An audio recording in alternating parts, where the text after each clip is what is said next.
Doon talaga, ayan o. Si DS Pimentel o. Question nyo agad ang quorum. Question nyo agad.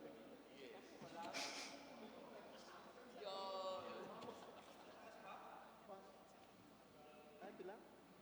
Ito lang.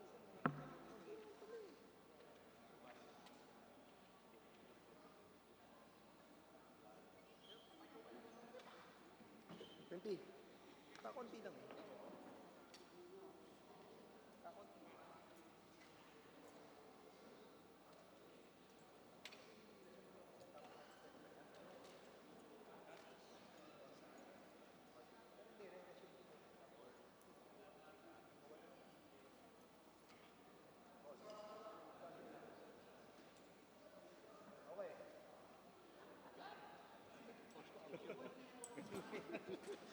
Boss, ngayon lang yan, boss. Nawala eh. Akala ko nandun sa office may kumuha. Sir Fred.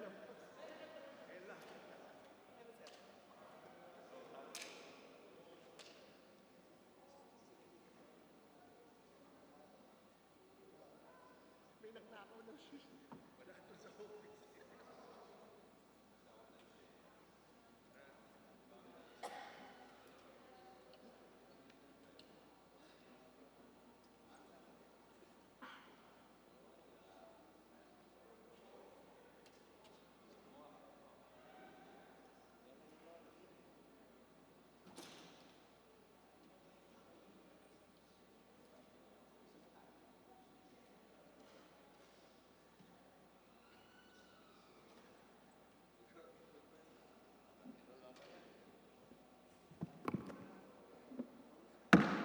Session resume. Mr. Majority Leader. Mr. Speaker, I move for additional reference of business and request that the Secretary General be directed to read the titles of bills and resolutions on first reading as well as communications and committee reports. So move. Secretary General. Additional reference of business. Bills on first reading. House Bill 5683, declaring the 31st of July of every year as special non-working public holiday of Tangalan, Aklan, to be known as Tangalan Day, in celebration of its separation from Makati, Aklan, and in commemoration of heroes of Bibo Revolt by Representative Haresco. To the Committee on Local Government.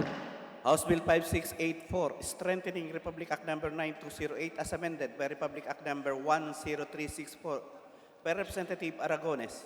To the Committee on Welfare of Children. House Bill 5685, appropriating the sum of 8,400,000,000 pesos as supplemental appropriations for fiscal year 2019 by Representative Enverga. To the Committee on Appropriations. House Bill numbers 5686 and 5691, creating the Philippine Marshal Service by Representatives Hernandez and Rodriguez. To the Committee on Justice. House Bill 5687, establishing the autonomous region of the Cordillera by Representative Bernos, Bulot, Chungalao, Dalog, Gomart, and Mangawang. To the Committee on Local Government. House Bill 5688, increasing the bed capacity of the Eastern Pangasinan District Hospital to 250 beds, upgrading its services and facilities, and authorizing the increase of its medical personnel by Representative Agabas. To the Committee on Health. House Bill numbers 5689 and 5690, declaring Pinsal Falls and Diket Falls in Pangasinan as tourist destinations by Representative Agabas. To the Committee on Tourism. House Bill 5693, separating the Dulup National High School, Labangon Annex in Barangay Labangon, Dumingag, Zamboanga del Sur from the Dulup National High School, converting it into an independent national high school to be known as Labangon Subanen Agricultural National High School by Representative Yu. To the Committee on Basic Education and Culture. House Bill 5694, declaring the city of Pagadian in Zamboanga del Sur as Regional Center of Region 9, Zamboanga Peninsula Region by Representative Yu. To the Committee on Local Government. House Bill 5695, increasing the benefits of barangay official and amending for this purpose paragraph A, section 393, chapter 4, book 3 of Republic Act number 7160, otherwise known as the Local Government Code of 1991 as amended by Representative Agabas. to the Committee on Local Government, House Bill 5696, upgrading the benefits and incentives of barangay tanod members who have rendered at least 1 year of continuous service in barangay government by Representative Agabas. Local Government, House Bill 5699, creating a barangay to be known as Barangay Kukoy in Binoc, Ifugao by Representative Chungalao.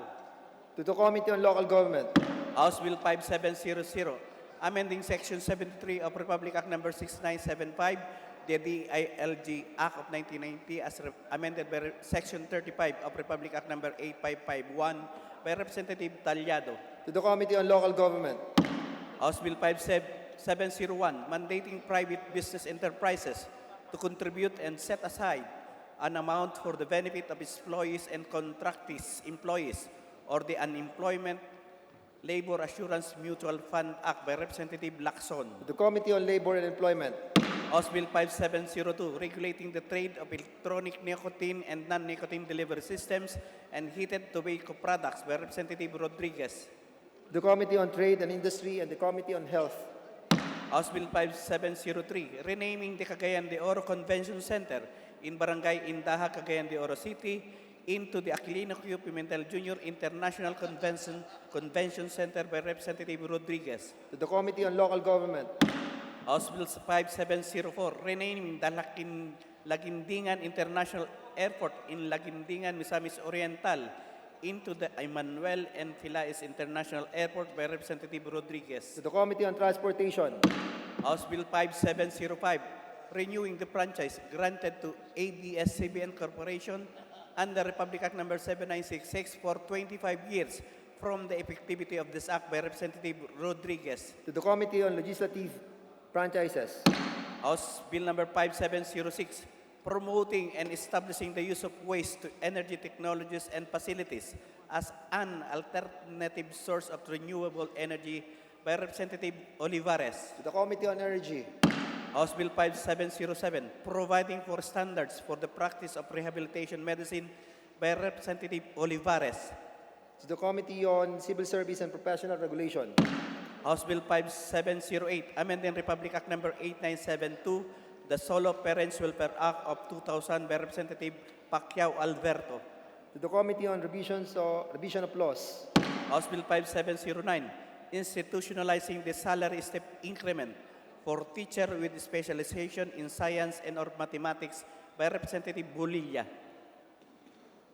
to the Committee on Appropriations, House Bill 5710, amending Republic Act 9372, the act to secure the state and protect our people from terrorism, or the Human Security Act of 2007 by Representative Bulilla. to the Committee on Public Order and Safety, and the Committee on National Defense and Security, House Bill 5711, declaring December 4 of every year a special non-working public holiday in Cebu City and Cebu Province with its component cities, and a special working public holiday in the rest of the country in honor of the late Senator Sergio B. Osmeña Jr. by Representative Abellanoza.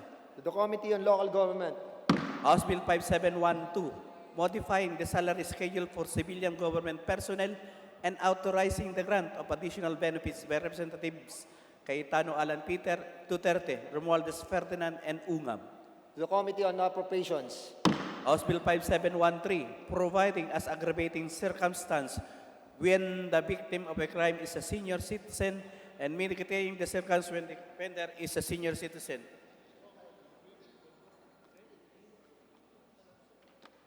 Committee on Justice, House Bill 5714, providing for the automatic annual adjustments of the pensions of retirees from the government who are members of the GSIS by Representative Datol. to the Committee on Government Enterprises and Privatization, House Bill 5715, providing representation of senior citizens in the different LGUs, amending certain provision of Republic Act Number 7160 by Representative Datol. Committee on Local Government, House Bill 5716, providing further opportunities for senior citizens as employees in private entities by granting increased incentives to private entities that employ senior citizens by Representative Datol. The Special Committee on Senior Citizen. House Bill 5717, amending Republic Act number 10868, the Centenarians Act up to 2016 by Representative Datol. To the Special Committee on Senior Citizens. House Bill 5718, amending Republic Act 9994, the expanded Senior Citizens Act of 2010 by Representative Datol. To the Special Committee on Senior Citizens. Resolution, House Resolution 571, directing the Committee on Government Enterprises and Privatization to conduct an investigation on the allegedly onerous concession agreement signed between the Government of the Republic of the Philippines and the two water concessionaires, namely Manila Water Company Incorporated and Maynilad Water Services Incorporated, by Representative Sarate, Gaite, and Kulyamat. To the Committee on Government Enterprises and Privatization. Committee reports. Report numbers 123 and 124 of the Committees on Higher and Technical Education and Appropriations on House Bill numbers 5738 and 5739. To the Committee on Rules. Report numbers 125 to 129 of the Committees on Basic Education and Culture and Appropriation on House Bill numbers 5740 to 5744. To the Committee on Rules. Majority Floor Leader.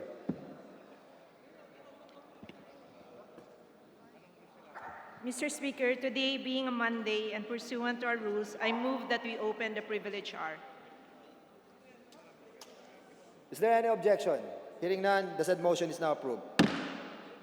Mr. Speaker, I now move that the gentleman from the party list PhilReca, the Honorable Presley De Jesus, be recognized to avail of the privilege hour. Representative Presley De Jesus of Party List PhilReca is now recognized.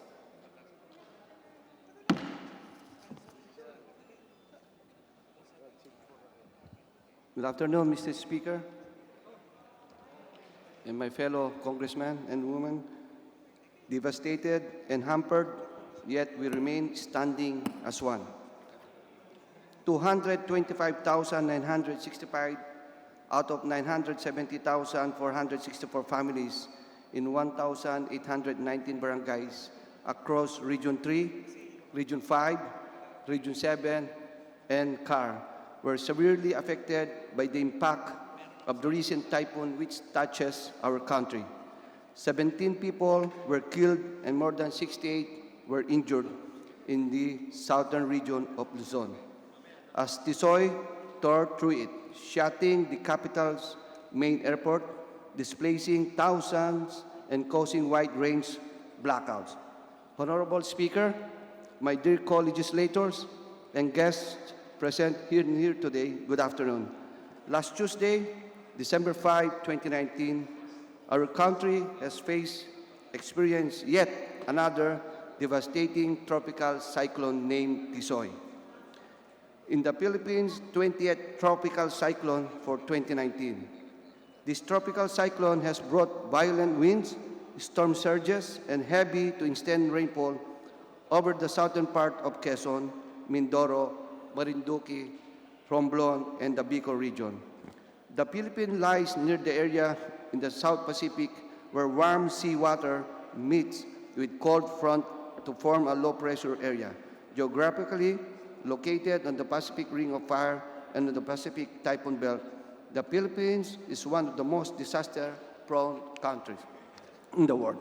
With its geographical location comes a great responsibility for the government to enable the country to stand up for the endless falls. Taon-taon, napakaraming buhay ang nasasawi. Libo-libong pamilya ang nawawalan ng tahanan. Milyon-milyon ang nasisirang pag-ari ng ating mga kababayan at ilang pangarap na at natigil, mistulang naglaho kasama ng paglayo ng bagyo. As Typhoon Tisoy flooded roads, trampled power poles, and badly damaged houses in the affected provinces. 17 transmission lines were intensely affected in Luzon and Visayas. Some of these affect our member consumer owners of Sorsogon Electric Cooperative 1 and 2 in Daraga, Sorsogon. Camarines Sur Electric Cooperative 1 and 3 in the Bicol region. Quezon Electric Cooperative 1 in the southern part of Quezon, and Albay Electric Cooperative in other parts of Bicol. Due to the strong winds that toppled power lines last week, ang ilang riyon sa Luzon ay mistulang nabalot sa pansamantalang kadiliman. Sa pangyayaring ito, ang inyong lingkod kasama ang ilang kong kasamahan sa power industry, kasama na ang mga volunteers at ang magigiting nating mga linemen mula sa iba-ibang electric cooperatives ay nagtahak noong ika-6 ng Disyembre patungong riyon ng Bicol. We have witnessed firsthand the struggle of our people. PIRECA, or the Philippine Rural Electric Cooperative Association, together with the One Electric Cooperative Network Foundation, Incorporated, and the National Electrification Administration, spearheaded the Power Restoration Rapid Deployment Task Force, or what we call PRRDTF, the electric cooperative's own version of Bayanihan. The warriors of light have come together in unison to assist and fast-track the restoration of the affected electric cooperatives and member consumer owners in the Bicol region, which appear to be the most affected by the typhoon. Consisting of more than 100 of warriors of light are the electric cooperatives across the island of Luzon, from Rural Electric Cooperative Association in Region 1, Northeast Luzon Electric Cooperative Association, NELECA, Central Luzon Electric Cooperative Association, CLECA, and the Association of Southern Tagalog Electric Cooperatives, ASTEC, who send their crew to help in the restoration effort. Ang samahan po kasama mahigit kumulang na 40 utility vehicles at boom trucks ay nagsilbing daan upang mapabilis at pagsasaayos at pagbabalik ng kuryente sa kabahayan ng ating mga kababayan sa Timog Katagulugan. The PRRD Task Force, or the Task Force Kapatid, was one of the One Electric Cooperative MCO movement's main advocacies. It was initially launched in 2002 as a volunteer service whereby the electric cooperatives family act in unison in the form of bayanihan, with the aim of mobilizing their personnel and logistics to assist other ECs requiring immediate rehabilitation of distribution lines in times of catastrophes to be able to speedily restore power service to our member consumer owners to lighten up again the dark predicament our kababayan are facing.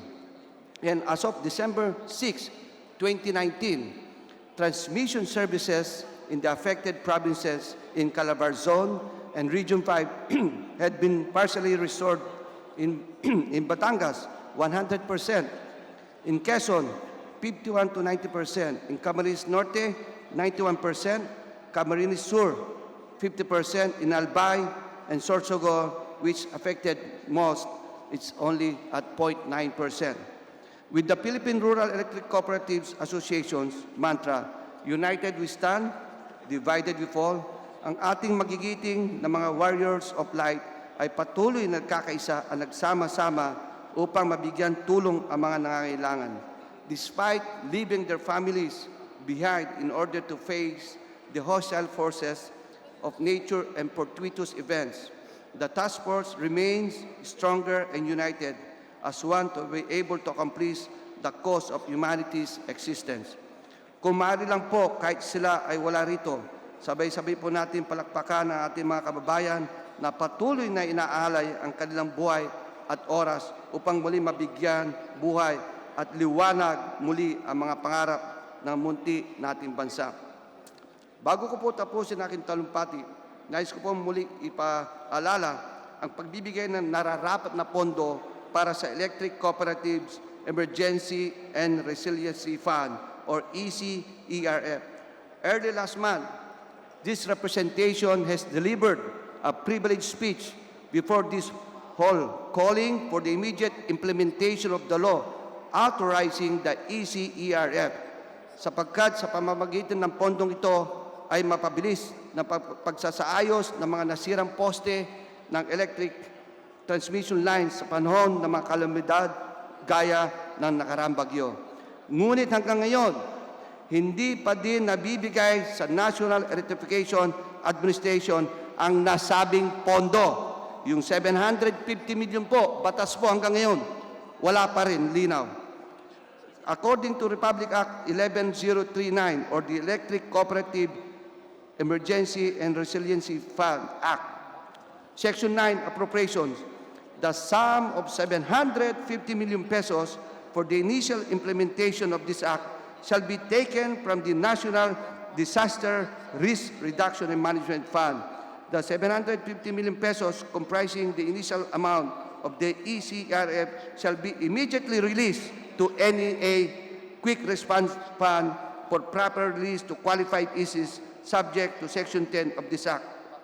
Thereafter, such amounts necessary for sustainable implementation of the ECRF shall be included in the Annual General Appropriations Act. Para saan po ba ang batas na ipinasa natin kung hindi naman po natin susundin at nalalaman nito? Inuulit ko po, malinaw na malinaw ang nasaad sa batas that the 750 million comprising the initial amount of ECRF shall be immediately released. We call on the appropriate agencies to do its parts in releasing the ECRF to NEA. We need this now more than ever. We should be strong enough to set aside our own reservations and differences to be able to achieve the cause and the welfare of our community.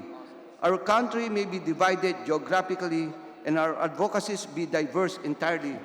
May we still remember that with our only race and blood as Filipinos, we should remain to be the country with wit and patriotism, the power and hunger to extend our help to our people shall remain. Let us be the legislators whom our country deserves.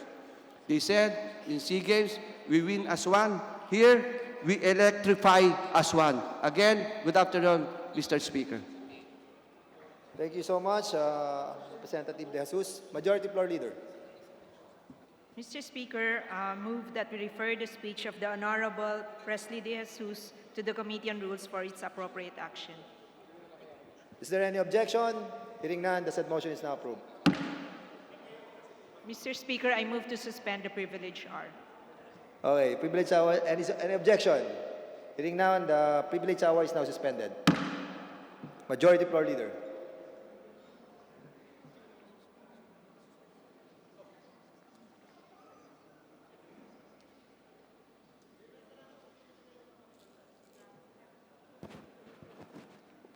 Wala na. Suspend muna natin. Ano?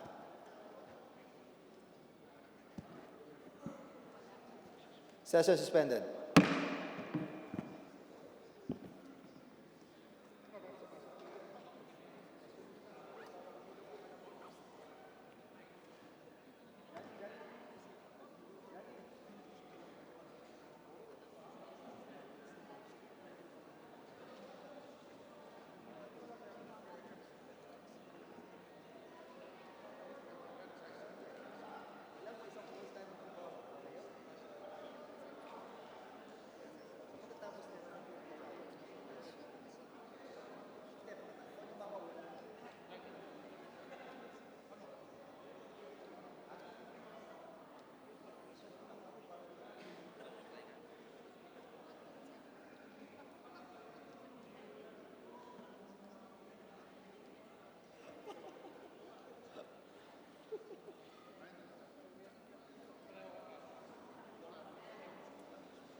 Session resumed. Mr. Majority Floor Leader. Mr. Speaker, I move to open the privilege R. Mr. Speaker, I now move that the gentleman from the APEC party list, the Honorable Sergio Dakgook, be recognized to avail of the privilege R. Representative Sergio Dagook of Party List APEC is now recognized. Thank you, Mr. Speaker. To the honorable members of this esteemed chamber, I wish a pleasant afternoon to everyone. I stand before you as a matter of privilege, and I request for your indulgence as I recount the events of the past week. When Typhoon Tisoy entered the Philippine area of responsibility approximately a week ago, it is safe to say that it did not take to us by surprise. Along with proper weather forecast, we were better equipped than the previous strong typhoons that struck us. Various measures were done by different concerned government agencies to remind Filipinos to maintain safety. Through the leadership of the National Electrification Administration, along with the 121 electric cooperatives across the country, numerous information drives were disseminated to ensure that the member consumer owners are not just aware of the impending typhoon, but to be empowered of their ability to brace for the impact of Typhoon Tisoy. However, when it entered as national disaster, it certainly left in its wake of destruction.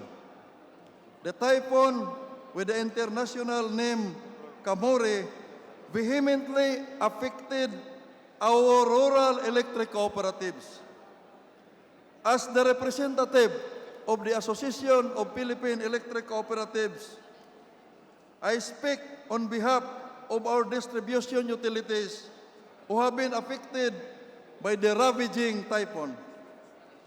Typhoon Tisoy left a huge disaster aftermath to a number of our facilities. The initial cost of damage to our distribution utilities of all the electric cooperatives affected from the typhoon was estimated initially at 300 million as of December 6, 2019. As per report from the National Disaster and Risk Reduction Management Council, the total affected population amounts to 225,964 families to be exact. Roughly, there are 464 persons in 1,819 barangays across Region 3, Region 5, Region 7, and CAR. Out of the 17 transmission lines of the National Grid Corporation of the Philippines affected in Central Luzon and Visayas, 5 of these were in Visayas. And it affects the Northern Samar Electric Cooperative, the Eastern Samar Electric Cooperative o Isamilco, and Southern Leyte Electric Cooperative o Solico, with 2 areas in Samilco on Samar Electric Cooperative. Typhoon Tisoy hammered Northern Samar for almost 10 long hours. The strong winds and heavy rains brought by the super typhoon damaged and destroyed the distribution utilities of Northern Samar Electric Cooperative or Norsamilco, leaving the province in total darkness. On December 4, Eastern Visayas Electric Cooperative sent crews to Northern Samar. They are part of the Power Restoration Rapid Deployment Task Force for Typhoon Tisoy, or what we call Task Force Kapatid o PRRD. This PRRD is a special unit of line workers strategically organized to quicken the passage of power restoration activities in the aftermath of disasters. The PRRD Task Force is an initiative of the One EC MCO Network Foundation Incorporated, a foundation of the 121 electric cooperatives and the One EC MCO movement, in coordination with the National Electrification Administration, the four-party list of Recobuda, EPIC, Ako Padayon Pilipino, and Pelrica. The lead organization, Mr. Speaker, in the formation of the task force is our mother association, the Philippine Rural Electric Cooperatives Association of the Philippines. The PRRD Task Force is an initiative of the One EC Network Foundation and the One EC MCO movement in coordination of the four-party list I have mentioned a while ago. Northern Samar, Mr. Speaker, under Engineer Olidan, the General Manager also of Biliran Electric Cooperative, and Engineer Dines Notarte, the Technical Services Manager of Liti 4 Electric Cooperative, personally accompanied Region 8 Task Force, which we called the Warriors of Light, as an additional manpower to help immediately restore and repair the affected power supply of Northern Samar area or Norsamilco. The band of brotherhood between electric cooperatives was displayed with the sending of Liti to Warriors of Light to Northern Samar to lend a helping hand to Norsamilco at this point in time. As of December 6, 2019, transmission services of NGCP have been restored 100% for the Eastern Samar and 50% only for Northern Samar. The rehabilitation is taking its toll on our member consumer owners who are taking the brunt of loss of access to electricity. This could have been prevented, Mr. Speaker, if the long overdue Electric Cooperatives Emergency Resiliency Fund or the ECRF was released under Republic Act 11039.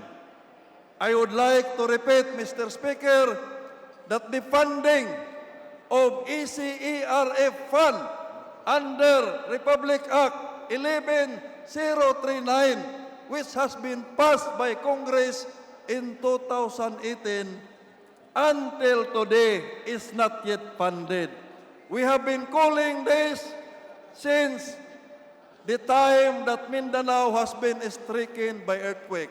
And now another disastrous event happened in our country across 4 regions. Until today, NDRRMC is yet to fund the ECERF in the amount of 750 million. We have linemen, we have equipment, but with the lack of materials, because electric cooperatives are non-stock, non-profit entity. The funding for the rehabilitation is not a part of the rate that electric cooperatives are charging, unlike private distribution utilities that they are allowed by law to charge this kind of expenses, and that they are allowed by law to have a profit with a maximum of 12%. But it is not in the case of electric cooperatives. That's why prior to the enactment of Republic Act 11309, the expenditures of this kind of rehabilitation is charged to consumer. That's why we are lobbying for the enactment of that law.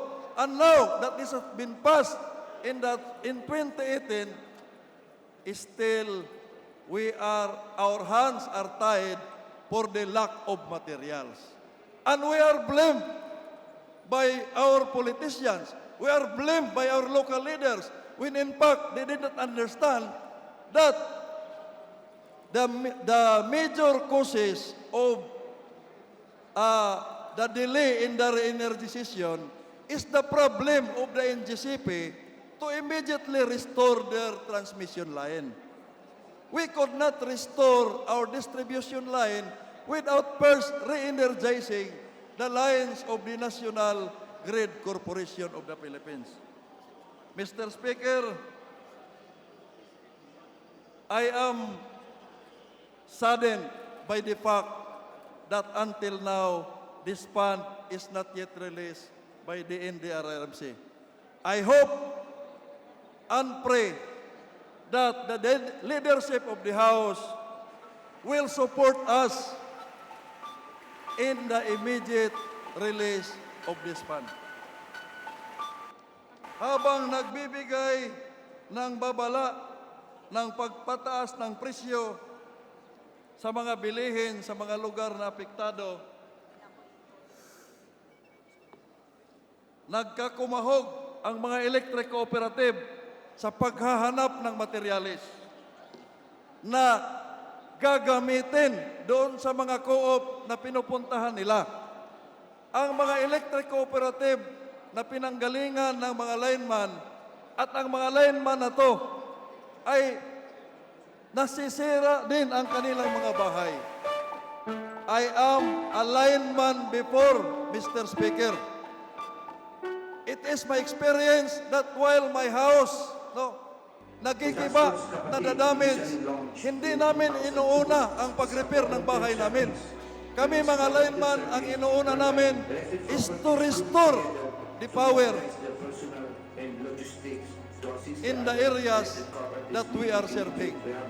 Kaya sana, kung nagawa namin, nakalimutan na i-repair muna yung mga bahay namin at uunahin ang kapakanan ng sambayanan. Magawa din sana ng Kongreso, ng NDRRMC, ng Department of Budget and Management, kasi may batas na po. Wala na pong dahilan na hindi punduhan yung para sa materyales. Ano ang gagawin ng mga lineman namin kung wala kaming magamit na materyales? Kung nakita lang ninyo, Mr. Speaker, my esteemed colleague, natutulog kami sa ilalim ng aming mga boom truck. Kadalasan, pag nagre-rehabilitate kami ng linya. I am one of those who is a part of the contingent 170 linemen after Typhoon Yolanda in Tacloban.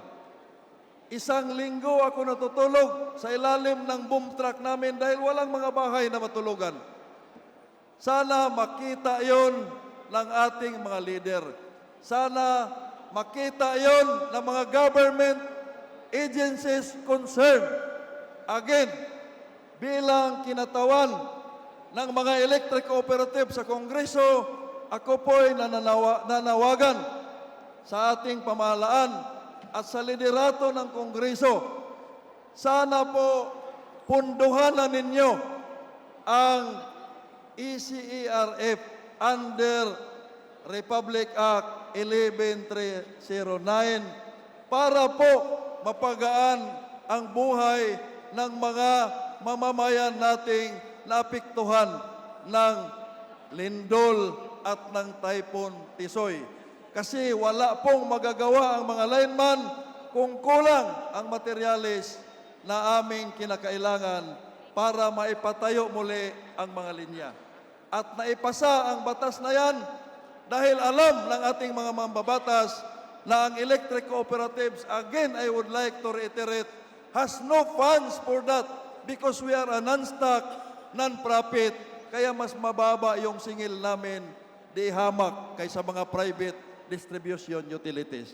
Siargao, for example, the electric cooperative which I manage is only charging 7 pesos and 85 centavos. And we are a small island. Economy of scale will tell you that we are supposed to be charging more than what the big utilities are charging. But why? Bakit mababa ang singil namin? Because we are not allowed for profit. Again and again, this is the second time that we are speaking in behalf of the electric cooperatives for the release of the ECERF fund. Si Senator Gatchalian po, no, mayroon siyang mga panawagan. Mayroon siyang official statement. With all due respect, Senator Gatchalian, you are barking at the wrong tree. Habang nagbibitiw ka ng iyong mga pahayag sa aming mga kasamahang kooperatiba, sila ay tumugon kung saan sila kailangan. Habang nagbibigay ka ng babala sa pagtaas ng presyo ng kuryente, sila ay nagkukumahog na pagkakasyahin ang kanilang pondo. Alam mo naman, Senator Gatchalian, electric cooperatives under EPIRA is a regulated entity. Hindi po kami makapag-charge kahit 1 sentimo without the approval of the Energy Regulatory Commission. Alam mo, napakahaba ng proseso bago kami makapag-charge ng 1 sentimo. At kaya, tinulungan mo na maipasa yung Republic Act 11309 dahil alam mo na walang pondo ang co-op at alam mo na kailangan pa naming i-file yan sa ARC which will take 3 to 4 years bago mai-approve. If that is the case, it will also take us 3 to 4 years bago ma-rehabilitate yung linya ng nasisira ng mga typhoons at iba pang natural calamities. Kaya nagtataka ako, bakit ang mga electric cooperatives ang sinasabihan ni Senator Gatchalian na baka itaas namin yung presyo. When in fact, he is aware of that as chairman of the Committee on Energy sa Senado. Ano yan? Pamumulitika? Paninira? Hindi po tama yan. We should tell the truth to the public na electric cooperatives ay hindi pwedeng magcha-charge ng kung ano-ano without the approval of the Energy Regulatory Commission undergoing a tedious process, no? Na kailangan ng mga public hearing kung ano-ano pa.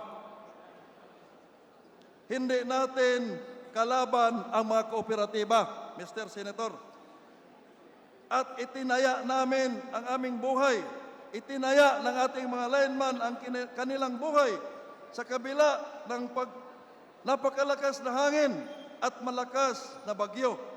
Ang mga magigiting nating mga linemen sa mga kooperatiba natin, kahit walang pondo, ay patuloy na tumutupad sa kanilang tungkulin na pagsilbihan ang mga tao, ang mga member consumer owners sa kanilang nasasakupan. Senator Gatchalian, ang representasyong ito kasama ng power block representatives ay makailang ulit nang isinusulong dito sa Kongreso ang mabilisang pagpapalabas ng 750 million na ECERF. Denying the Filipino people of this kind of fund is a blatant disregard to the plight of our people. Denying the Filipino people what they deserve is a disrespect to their humanity and right to decent living condition and the right to immediately avail the convenience of electricity after a calamity. Ang representasyong ito ay patuloy na nananawagan sa ating pamahalaan kasama si Senator Gatchalian na sana tulungan nyo na lang kami na ipalabas ang pundong ito. You are the author of the counterpart bill in the Senate. Hindi yung mga kung ano-anong sinasabi mo. Tulungan mo na lang kami maipalabas ang pundo na ito. At kapag ka naipalabas na at hindi namin nagawa yung trabaho namin, saka mo lang kami pagsasabihan. As I end my privileged speech, Mr. Speaker, allow me to once again recognize the bravery of our warriors of light who risked their own safety to be able to offer their time and service to those who needed it most. It is during the trying times like this that we are reaffirmed to the success of one electric cooperative MCO movement. This representation commends the leadership and goodwill of Leyte and Samar Electric Cooperatives and all the warriors of light who partook in the Task Force Kapatid program to be in solidarity with the victims of Typhoon Tisoy in Samar and Northern Samar area. The rural electrification program is indeed a noble path as its goal of sustainable rural development is translated into a concrete action as electric cooperatives transform into nurturing communities who are at the forefront of leading or lending support to our countrymen. Nakakataba po ng puso, Mr. Speaker, na ang pagpapailaw sa kanayunan ay nagpapabuklod sa ating mga kababayan, lalo na sa oras ng sakuna. Sa mga biktima po ng Bagyong Tisoy, hindi kayo nag-iisa. Kung sa SEA Games po ay mayroong we win as one, tayo naman po ay naninindigan, we will energize and restore the devastated power line as one easy MCO movement. Mabuhay po ang mga linemang Pilipino, patuloy po na bumabangon kahit sa kabila ng unos at paghihirap. Muli, magandang hapon po sa ating lahat at naway patuloy tayong ilayo ng Panginoong may kapal sa anumang panganib at sakuna. Patnubayan po tayong lahat ng Diyos. Maraming salamat po, Mr. Speaker. Thank you so much, Representative Dagook, for that privileged speech, which will be referred to an appropriate committee. Majority Floor Leader. Hindi na, wala ng video. Mr. Speaker, I move that we recognize the gentleman from the Sagip Party List, D.S. Rodante Marcoleta, for his interpellation. Okay. So, D.S. Marcoleta is now recognized for his interpellation. Thank You you. are recognized. Thank you very much, Mr. Speaker. May I know if the good gentleman from party list is still able to accommodate a few questions? It's an honor to be interpellated by a Deputy Speaker, Mr. Speaker. Salamat po. First of all, I'd like to commiserate with the electrical cooperatives in this country for having experienced destructions of your installations and other equipment associated with your industry. I'd like to know if the electric cooperatives in this country generally know that our country is located in the northern basin, North Pacific Basin, in which about 75 typhoons come from. Do you know that fact? We are aware on that, Mr. Speaker. And in the Philippines, as you know, regularly our country is visited by something like 20 typhoons. About 7 of them are relatively strong. You also know that. We are aware of that, Mr. Speaker. And because you know this, the environmental context in which the electrical cooperatives operate, particularly the fact that the country is in the direct heat of the Pacific Ocean. Is it not correct to assume that industries that are supposed to be outdoor ones, or their activities is manifested outdoor, are supposed to prepare for these eventualities?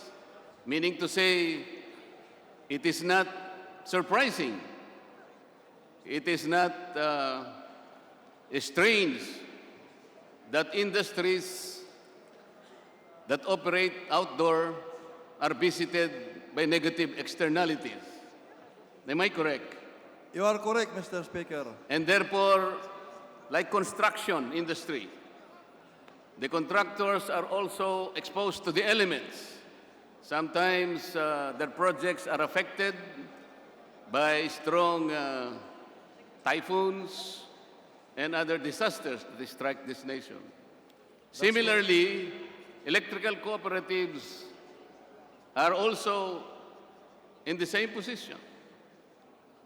We are not 100% under the same situation, Mr. Speaker, because if we are going to embed our lines, it will cost the consumers 11 times the rate that we are charging now. That's why we are experimenting in Batanes, wherein the lines there in Batanes are already embedded. But the project is not charged to the consumer because that is under the JICA. So we have already, Mr. Speaker, distinguished Deputy Speaker, we have already made a cost-benefit analysis on that long time ago. But the Filipino people cannot afford the cost of underground cable. But the main point I'd like to drive out, Mr. Speaker, Your Honor, is that because typhoons are not strange to you, typhoons are ordinary happenstance that come into the country, you must prepare for them. You have to consider what they call calculated elements of risk. As businessmen, you need to plan for this. It is not,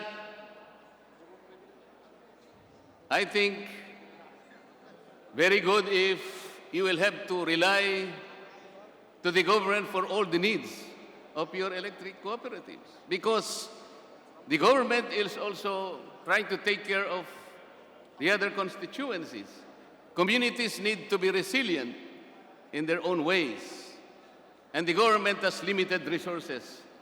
But there is a commercial element in your work and in what you try to do in service of our people. Electric cooperatives are private enterprises. And there's business in it. There's a corporate element in this.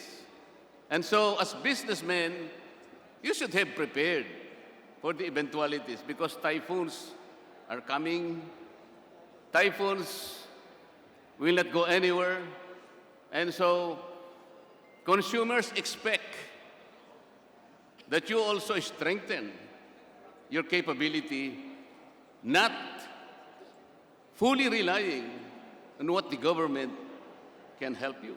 Is that correct? Mr. Speaker, distinguished Deputy Speaker, the only way that we can avoid devastation of lines every time there are typhoons or even earthquake is to adopt the underground cable methodology. However, as I have said a while ago, it is very expensive. Now, in the case of open distribution system, there are a lot of innovations already that we have done or we have applied. For example, what we call double down guy. So ang ibig sabihin niyan, Mr. Speaker, dadamihan namin yung mga banting. Dinadamihan namin yung mga banting. Then, we are also replacing the wooden poles into concrete or steel structures. But again, the problem is we have a lot of vegetation in the areas that we are serving because electric cooperatives are basically serving in the countryside sa mga liblib na po na lugar. At hindi mo pwedeng putulin yung mga niyog at mga prutas. Every time na matutumba yung mga niyog, every time na matutumba yung mga kahoy, doon po pupunta sa linya yon.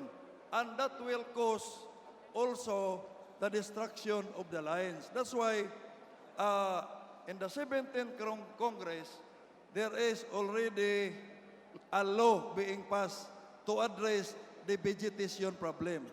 Because 80% of the line damage during typhoons is caused by coconut trees and other trees that fall into the line. So, may batas na po in which the IRR is now being prepared by the Department of Energy para maputol yung mga kahoy na yon.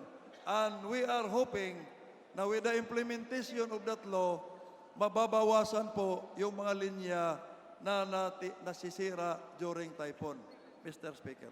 Mr. Speaker, Your Honor, you just identified the problems that are associated with your industry. You are correct that there are problems. In any industry, there are problems to overcome. This is not supposed to be imposed for the government to solve for you. You are in the business sector, nagkataon lang na you are serving even the remotest of our population, and our people are grateful to you. But you know, beforehand, before setting up these facilities, and before you chose to go into this kind of industry, you know the problems associated with this. And so if you know these problems, you must have prepared for these problems. You know how to deal with them. I'd like to believe that you even know how to solve them. And I would not believe that it is always the government that should come into your succor, because I think it is an industry that also needs to develop internally to strengthen your ranks in order that you can serve fully and better the population that depends on your services. Mr. Speaker, distinguished Deputy Speaker, with all due respect, I beg to disagree that non-stock, non-profit electric cooperatives are commercial in nature. I would like to bring you to the origin why rural electric cooperatives are born. Under Republic Act 6038 in 1969, the National Electrification Administration was created because during the time, only the big cities have electricity and no electricity in the countryside. Only 10% of the whole country has been electrified.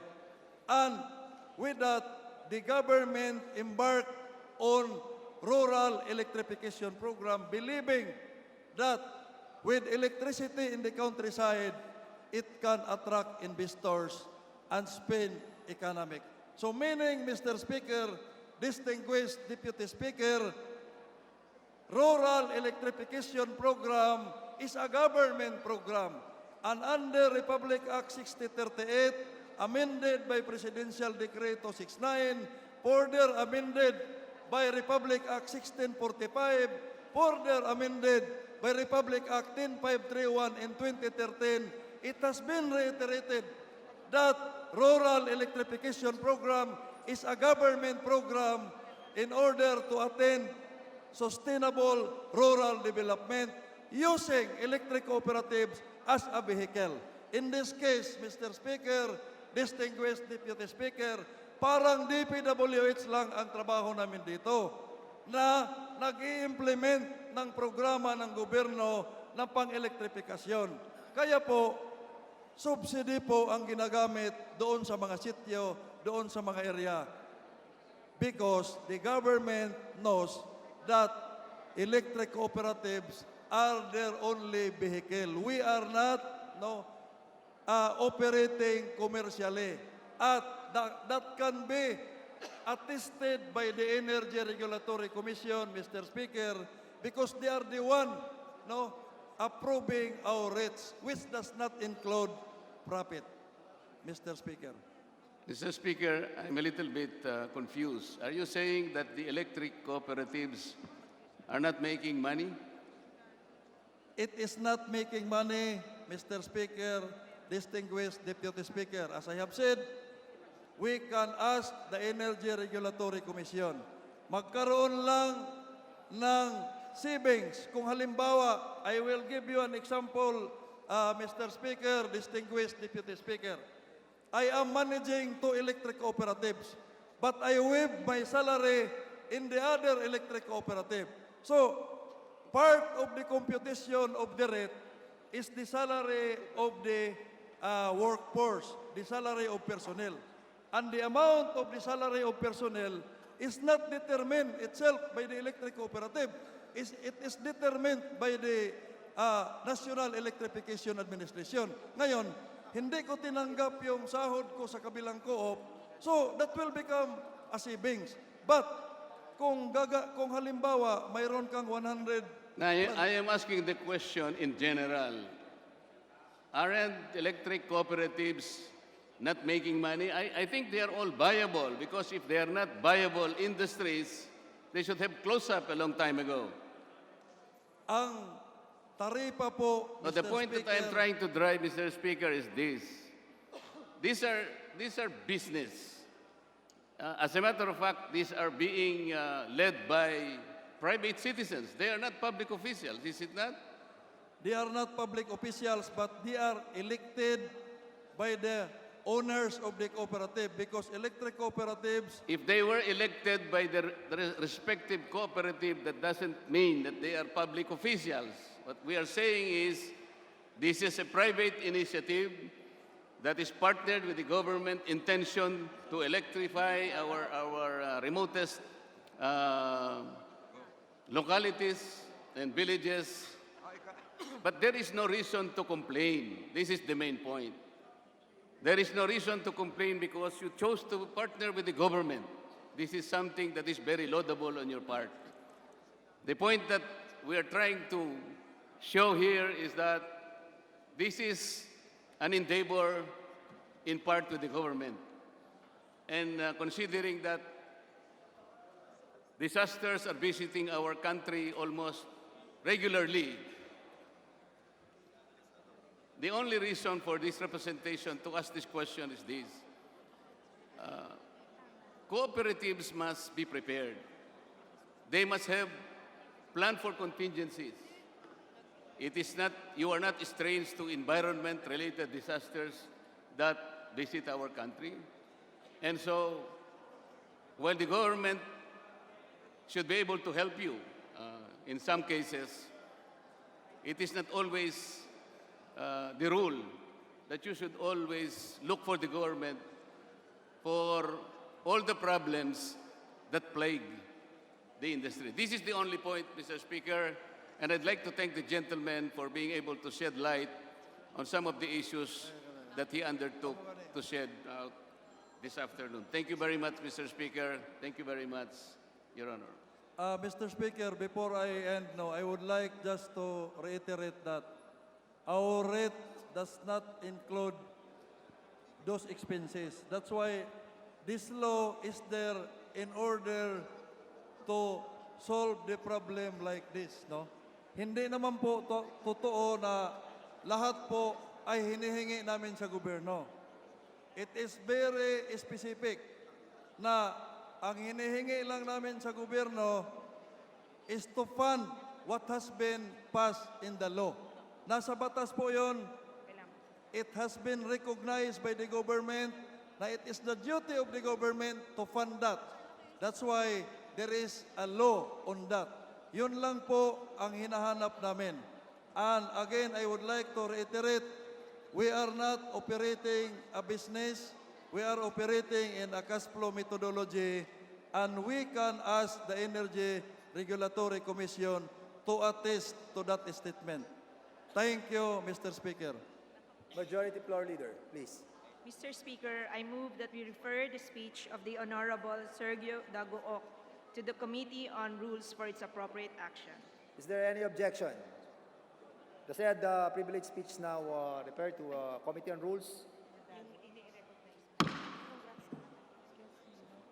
Majority Floor Leader. Mr. Speaker, I move to acknowledge the guests of D.S. Kong Dan Fernandez, D.S. Vilma Santos, Kong Alfred Vargas, Kong Yul Servo, Kong Lucy Torres Gomez, the Philippine Movie Press Club headed by Mr. Sandy Mariano, Ms. Annabel Rama, and Mr. June Lalin. And together also with Congresswoman Precious Hipolito Castelo, to all the members of the Philippine Movie Press Club, its officers and officials, and Ms. Annabel Rama, please all rise to be recognized. Welcome to the House of Representatives. Floor Leader, please. Mr. Speaker, I move to acknowledge the guests of the Honorable John Reynold M. Tiangco, representative of the Lone District of Navotas City. They are the students from the Tansa Elementary School and Wawa Elementary School.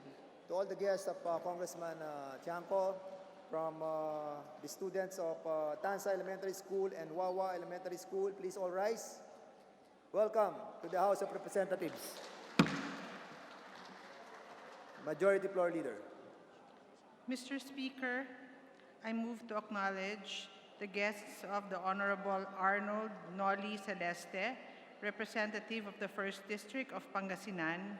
They are Mr. Butch Camero, Mr. Mark Anthony De Castro, Ms. Sonia Fernandez, Ms. Elsa De La Cruz, Mr. Edgar Villarreal, Mr. Astro Kenneth Lumibao, Ms. Cecil Cardaño, Ms. Chelsea Shannon Cardinal, and Mr. Seferino Trigo. To all the guests of Congressman Arnold Noli Celeste from Bolinao, Pangasinan, please all rise. Welcome to the House of Representatives. Floor Leader, please. Mr. Speaker, I move that the gentleman from the 2nd District of Oriental Mindoro, the Honorable Alfonso Manli, be recognized to avail of the remaining time of the privilege hour. Congressman Boy Umali from the 2nd District of Mindoro Oriental is now recognized for his privilege speech. Mr. Speaker and honorable members of the House of Representatives, good afternoon. I stand before you on account of a personal and collective privilege as an urgent concern on the DSWD's utilization of AIX Fund. Recently, in December 3, 2019, Typhoon Tisoy hit and devastated the province of Oriental Mindoro and left hundreds of millions of damages in agriculture and housing, and sadly, even killed 5 lives. This kind of catastrophic natural disasters and calamity is not unprecedented. It may be recalled that typhoons Nona and Nina, among others, also shattered thousands of Oriental Mindoreños in December 2015 and 2016, respectively. This, nonetheless, did not shake the trust and faith of our people to God, and to the government, resilience became their mantra. Despite the strong character of our people as their representative in this noble hall, I believe that it is my duty to ensure that my fellow Mindoreños will immediately recover from these misfortunes. It is in this trying time that the services and assistance of the DSWD are needed the most, especially its assistance for individuals in crisis situation, or AIX. I am here today to refer to this august body my experience with the Department of Social Welfare and Development, DSWD or DSWD, in the regional office of Mimaropa and its field office in Oriental Mindoro. As legislators, we are mandated to determine and allocate funds of the government, and as representatives of our constituencies, we are bound to ensure that funds are aptly distributed. It is also our duty to know and fully understand the needs of our people. And so we do. We appropriate funds based on what we know and understand through AIX funding. I thought I am assured that whenever the people's need arise in this magnitude, we have such DSWD services to rely on. Honorable speakers and members of the 18th Congress, we all know that prioritization is part and parcel of budgeting. In the same vein, prioritization in spending the utilization of such scarce funds allocated specifically for our respective constituencies is given to our district offices. However, that is not the case in DSWD Mimaropa. At the onset of my assumption of office in a meeting held last August 23, it was agreed upon that the DSWD will submit monthly report of the utilization of AIX fund. However, to date, and despite our request, not a single valid report was submitted to my office. Worse, to my dismay, upon inquiry, the representation was informed that only 2.5 million AIX funds were left for my constituency, as most of the funds have already been utilized even before this tragedy came. These are funds which, if utilized in accordance with our projections and prioritization based on historical data and my personal knowledge as the governor of the province of Mindoro for 9 long years, and knowing fully well that the province is in the highest risk of being hit by destructive calamities during the last quarter of the year. Therefore, I implore this august body through the Honorable Speaker to keenly remind the DSWD of its duties, especially the DSWD Regional Office in Mimaropa, and never ever disrespect nor disregard the wisdom of the members of the House of Representatives to the detriment of the welfare of the people who we all serve. Notwithstanding, to be clear, I am making this privileged speech not to antagonize nor undermine the relationship that the Congress has with the DSWD. I am doing this in order to express my frustration regarding this very exasperating incident and for the institution to improve their system of providing assistance and utilization of their funds. Thank you very much, Mr. Speaker. Thank you, Representative Boyumali. Majority Floor Leader. Mr. Speaker, I move that we refer the speech of the Honorable Alfonso Umali to the Committee on Rules for its appropriate action. Is there any objection to the said motion? Hearing none, the said motion is now approved. Majority Floor Leader, please. Mr. Speaker, I request that the gentleman from the 3rd District of Camarines Sur, the Honorable Gabriel Bordado, be recognized to avail of the remaining time of the privileged hour. So move, Mr. Speaker. Representative Gabriel Bordado of the 3rd District of Camarines Sur is now recognized for his privilege speech. You are now recognized. Thank you, Mr. Speaker. Mr. Speaker, 3 years after Typhoon Nina roughed up the Bicol region, another weather disturbance of almost the same intensity barged in 6 days ago. Locally named Typhoon Tisoy, it pummeled once again the Bicol region, aside from battering southern Luzon and some parts of the Visayas, generating 4 landfalls and leaving an extensive and expansive swath of destruction in its wake. The typhoon, Mr. Speaker, even affected the ongoing Southeast Asian Games as heavy rain struck Metro Manila and adjoining areas.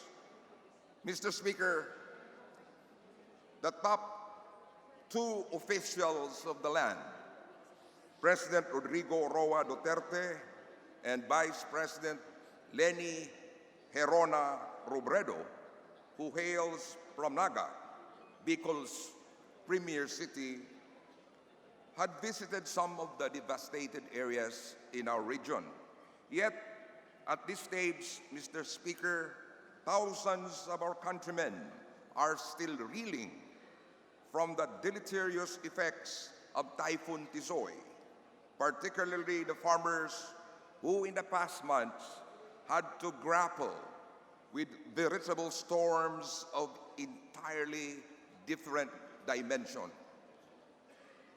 Mr. Speaker, distribution of relief goods has been going on for days. Just like in the earthquake-stricken provinces in Mindanao, food, clothing, and other basic necessities are badly needed by the typhoon victims. Electricity, on the other hand, is gradually being restored.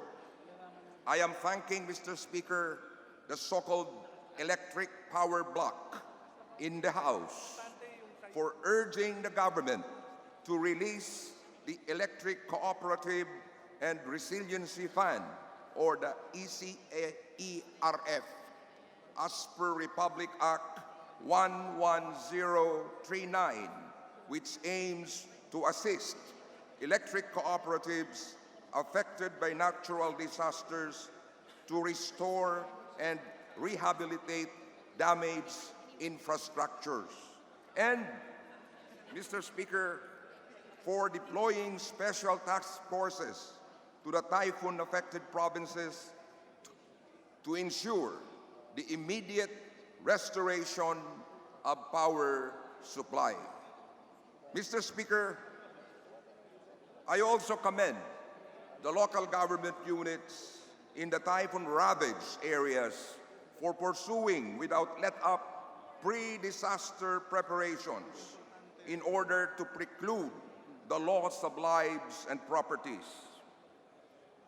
The National Disaster Risk Reduction Management Council and other national government agencies, including the Philippine Atmospheric, Geophysical, and Astronomical Service Administration, otherwise known as PAGASA, did their share in mitigating the damage wrought by Typhoon Tisoy. Mr. Speaker, what we could not comprehend, however, was why Bicol, particularly the province of Camarines Sur, was virtually cut off from the rest of the world for almost 12 hours. Mr. Speaker, there ought to be a communication system in place when the two current telecommunication groups are out of order, especially during calamities. Thank you very much, Mr. Speaker. Majority Floor Leader. Mr. Speaker, I move that we refer the speech of the Honorable Gabriel Bordado to the Committee on Rules for its appropriate action. Is there any objection? The said privileged speech now referred to an appropriate committee.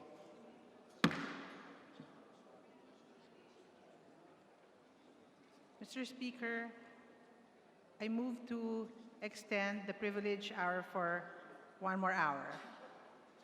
So move, Mr. Speaker. There's a motion. Is there any objection? Hearing none, the said motion is now approved. Floor Leader.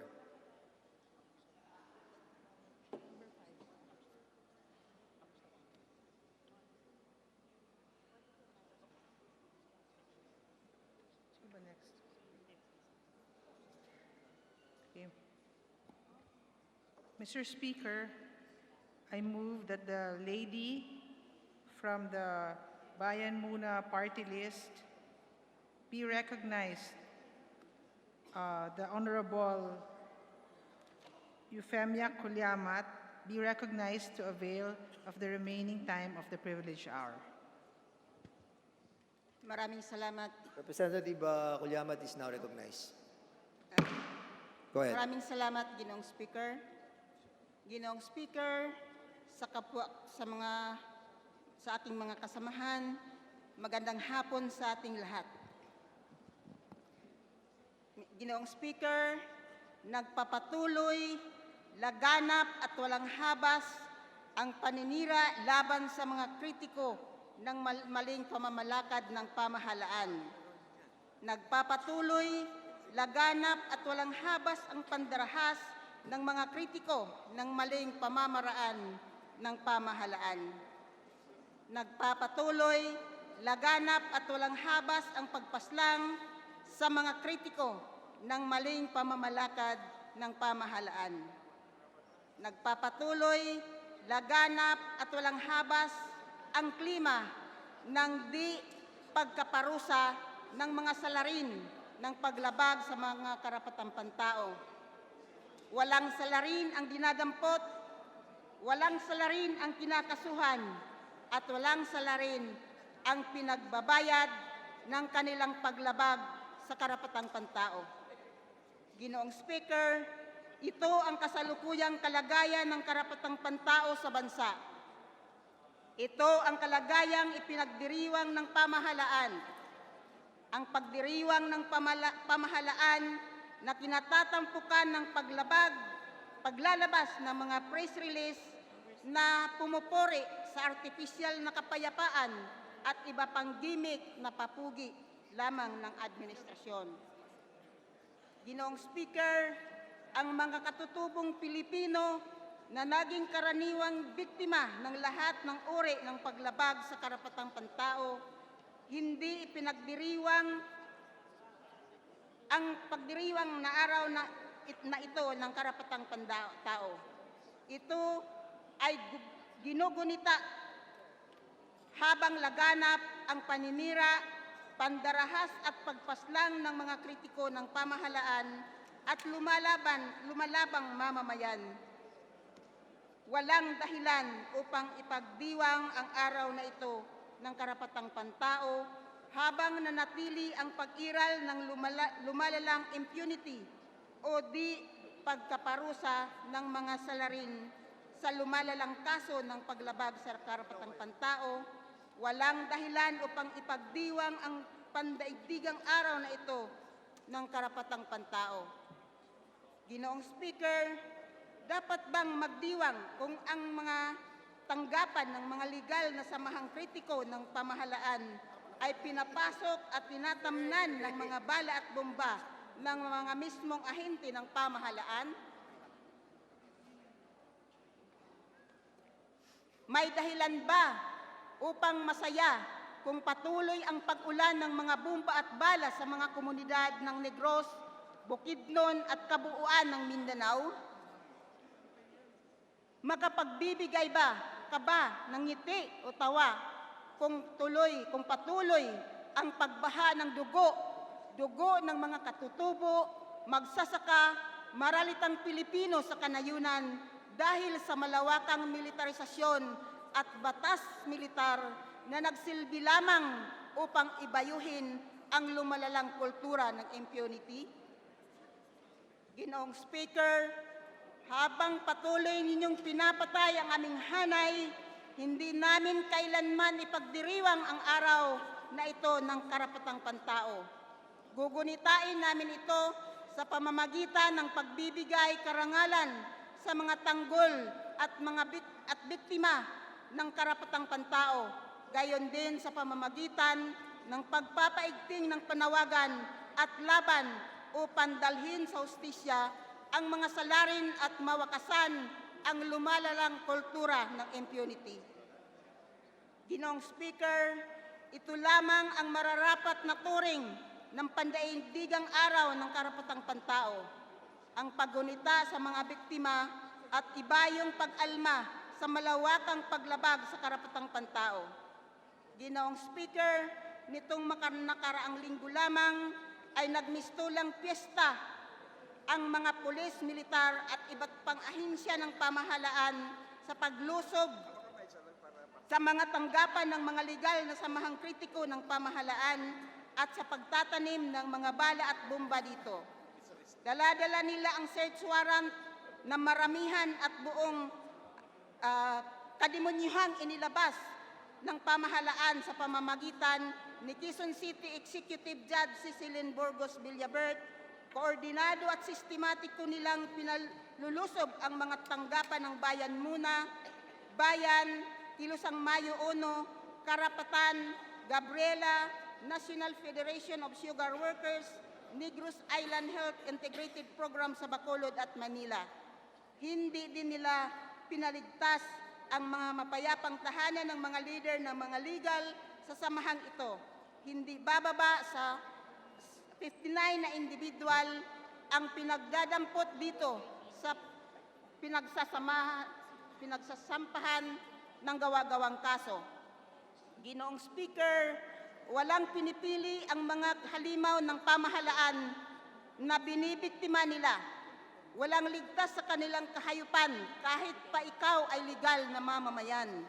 Nitong October, 468 na individual sa Caraga at Hilagang Mindanao ang sinampahan ng gawa-gawang kaso, kidnapping, serious illegal detention, grave threat, grave coercion, robbery with force upon things, intimidation, and destructive arson. Ang tanging kasalanan nila, ang pumuna sa maling sistema ng pamahalaan at lumaban para sa kanilang karapatan.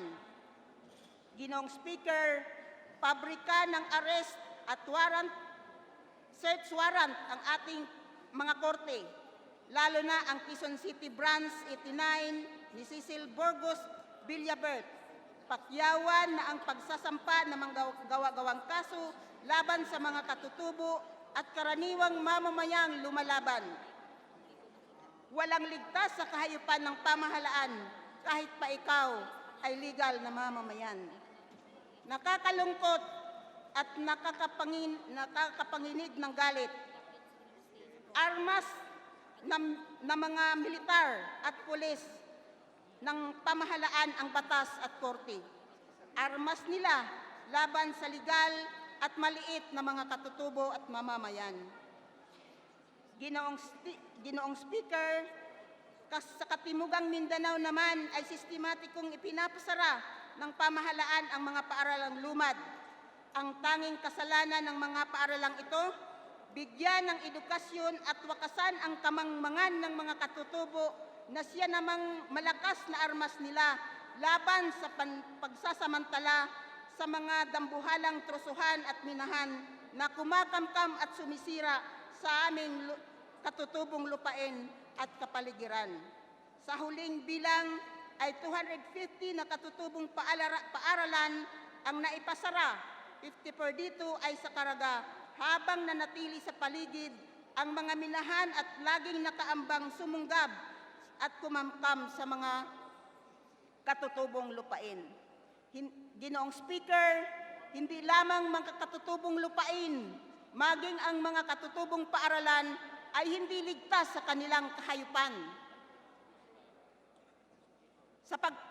Sa paparaming hindi ligtas sa paparaming bilang ng mga pinaslang ng mga pulis, militar at mga ahente nila sa Mindanao, Negros at mga kanayunan,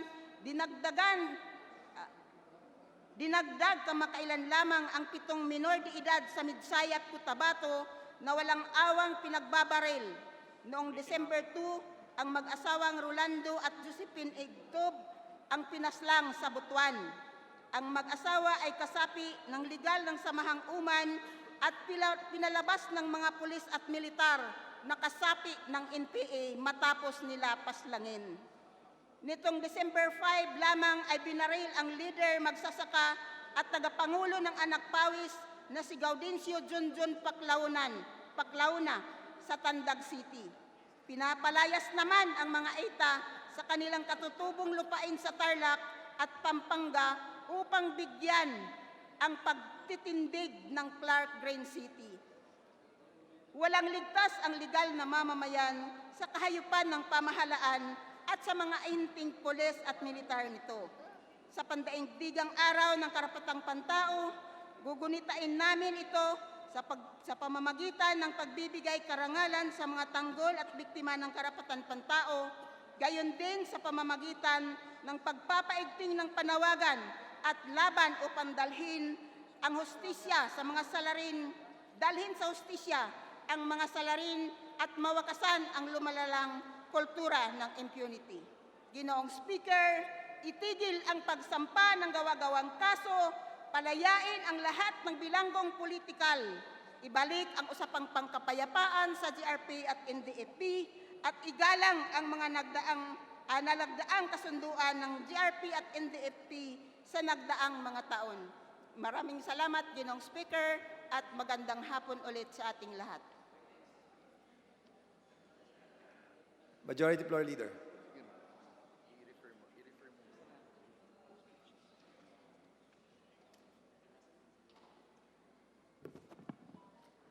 Mr. Speaker, I move that we refer the speech of the Honorable Euphemia Kuliamat to the Committee on Rules for its appropriate action. There's a motion for the referral of this privileged speech to the Committee on Rules. Is there any objection? Hearing none, the said motion is now approved. Majority Floor Leader. Mr. Speaker, I move that the lady from the party list Bagong Generacion, the Honorable Bernadette Herrera D., be recognized to avail of the remaining time of the privilege hour. Representative Bernadette Herrera D. of the party list Bagong Generacion, you are now recognized for your privileged speech. Thank you very much, Mr. Speaker. My dear colleagues and guests in the gallery, good afternoon. Dr. Martin Luther King Jr. said that an unjust law is no law at all. By extension, I dare say, an unjust contract is no contract at all. I speak of contracts that are overly one-sided and extend to the level of an intolerable loss of our sovereignty. I refer, of course, to the 1997 water concession agreements entered into with Manila Water Company and Maynilad. These contracts are bursting with provisions of numerous illegalities and excessive misinterpretations, all to the detriment of the Filipino people. Add to this, it has never passed through the scrutiny of Congress. It has been fundamentally wrong to begin with.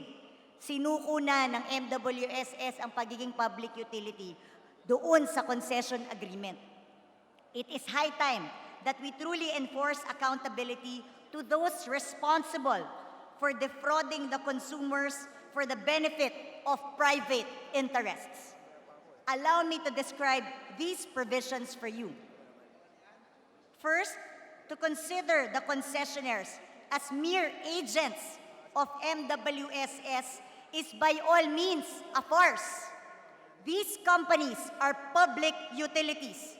No ifs, no buts.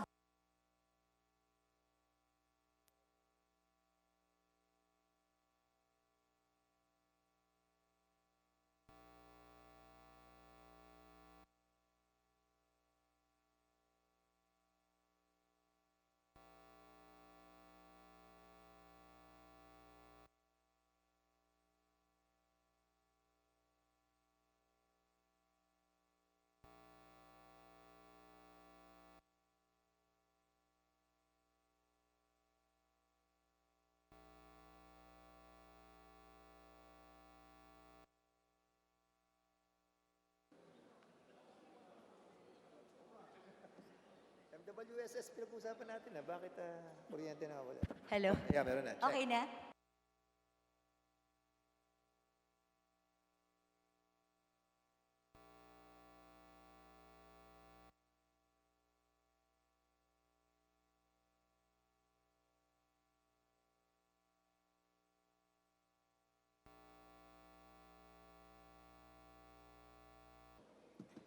Hello, hello.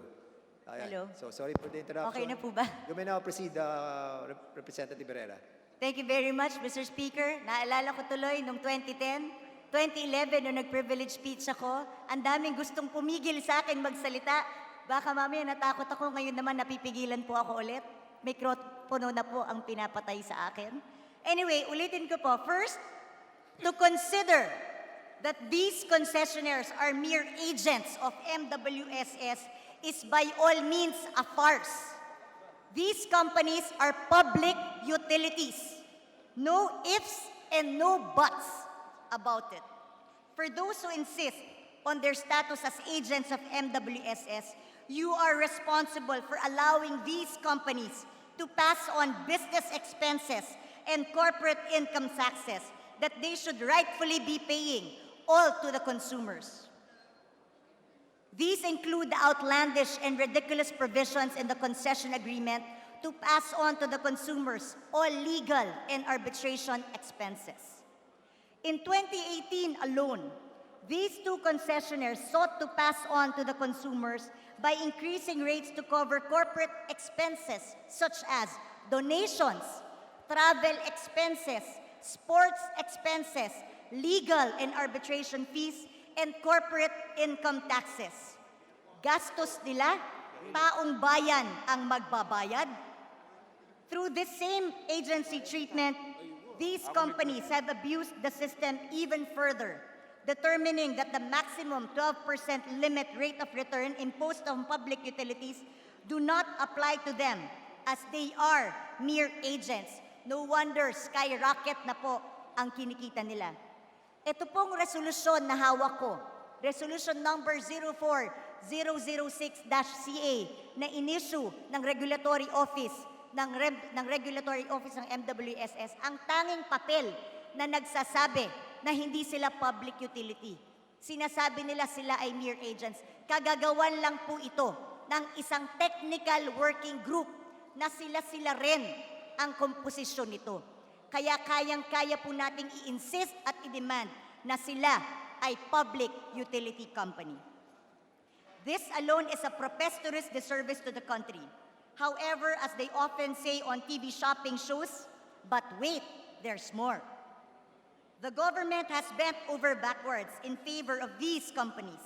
The so-called innovation of the MWSS Regulatory Office in its interpretation of the concession agreement allowed the concessionaires to collect fees via the water tariff capital investment plans and programs that have not yet been implemented or for those that have already been abandoned.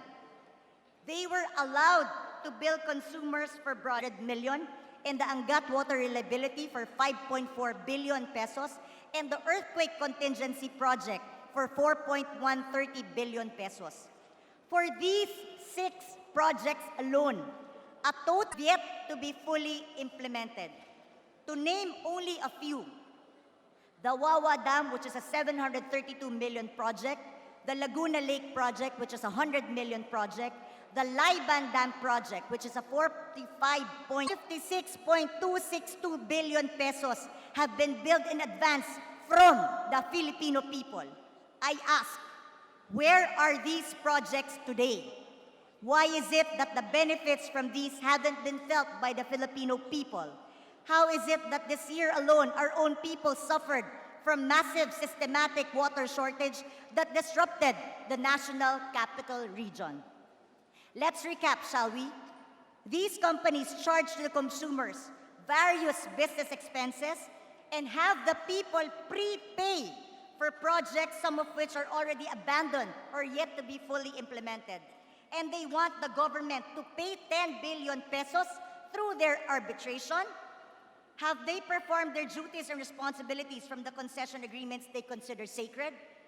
I use this term lightly, as they themselves do not seem to respect the concession agreements they anchor their claims on. The very agreements themselves all point to the fact that they are public utilities, and the only semblance of any agency is to allow them to be empowered agents of the MWSS to apply for the exercise of governmental functions such as easement, eminent domain and right of way. Existing law, jurisprudence, and overall basic common sense all point to the conclusion that water distribution and provision of sewerage services to the general public granted by the concession from MWSS as the original public utility from its legislative charter. So the MWSS is a public utility, and it enters into a concession agreement to the two companies. And all of a sudden, they aren't public utilities themselves. But let's focus on the other issues from now. After all, they want government to uphold their concession agreements. What has happened to the requirement of the very same concession agreements for these companies to provide proper sewerage and sanitation systems? Where are the international standard piping systems that they are supposed to have created? Ladies and gentlemen, my colleagues, these concessionaires, these companies are still using the drainage systems of the DPWH.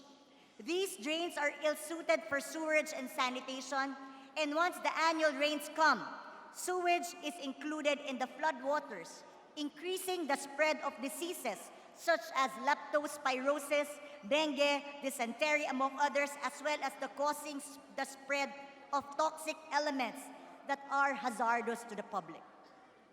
When we experience services that we are not satisfied with, what do? As consumers, we can choose not to patronize these establishments. Pag hindi tayo masasaya sa serbisyo, anong ginagawa natin? Even with more than a decade to go, under their current agreements, the MWSS did the unthinkable. In 2014, it extended these agreements by an additional 15 years to expire in 2037. So again, let us recap. We pay for their corporate income taxes and other business expenses, advance for projects that are non-existent or abandoned, look the other way when they failed to provide sewerage and sanitation systems, and extend their contracts even though the expiry is so far away. Are we going to stand by and allow this massive duping of the Filipino people? Beware the fury of a patient man, as John Dryden says. In this case, beware that of a patient woman. These onerous contracts have been the subject of my own research and numerous calls for investigation close to a decade ago. I am truly thankful that today, President Duterte himself has seen this issue and has not only pledged to act accordingly, but will hold these companies accountable. Thank you very much, Mr. President, for acknowledging that these widespread actions can no longer be tolerated. Now I call on my fellow legislators here in the House of Representatives and in the Senate. Let us expose these actions for what they are: a widespread swindling of the Filipino people and its government. Let us all unite and act for the benefit of our people, our constituents, who elected us to serve. Allow me to leave you with these words of Anatole France: justice is the means by which established injustices are sanctioned. I repeat, justice is the means by which established injustices are sanctioned.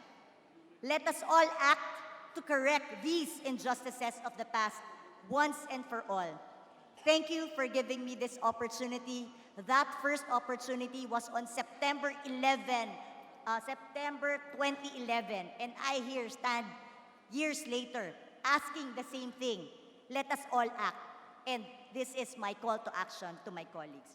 Marami pong salamat, and may God continue to bless the Philippines and the Filipino people.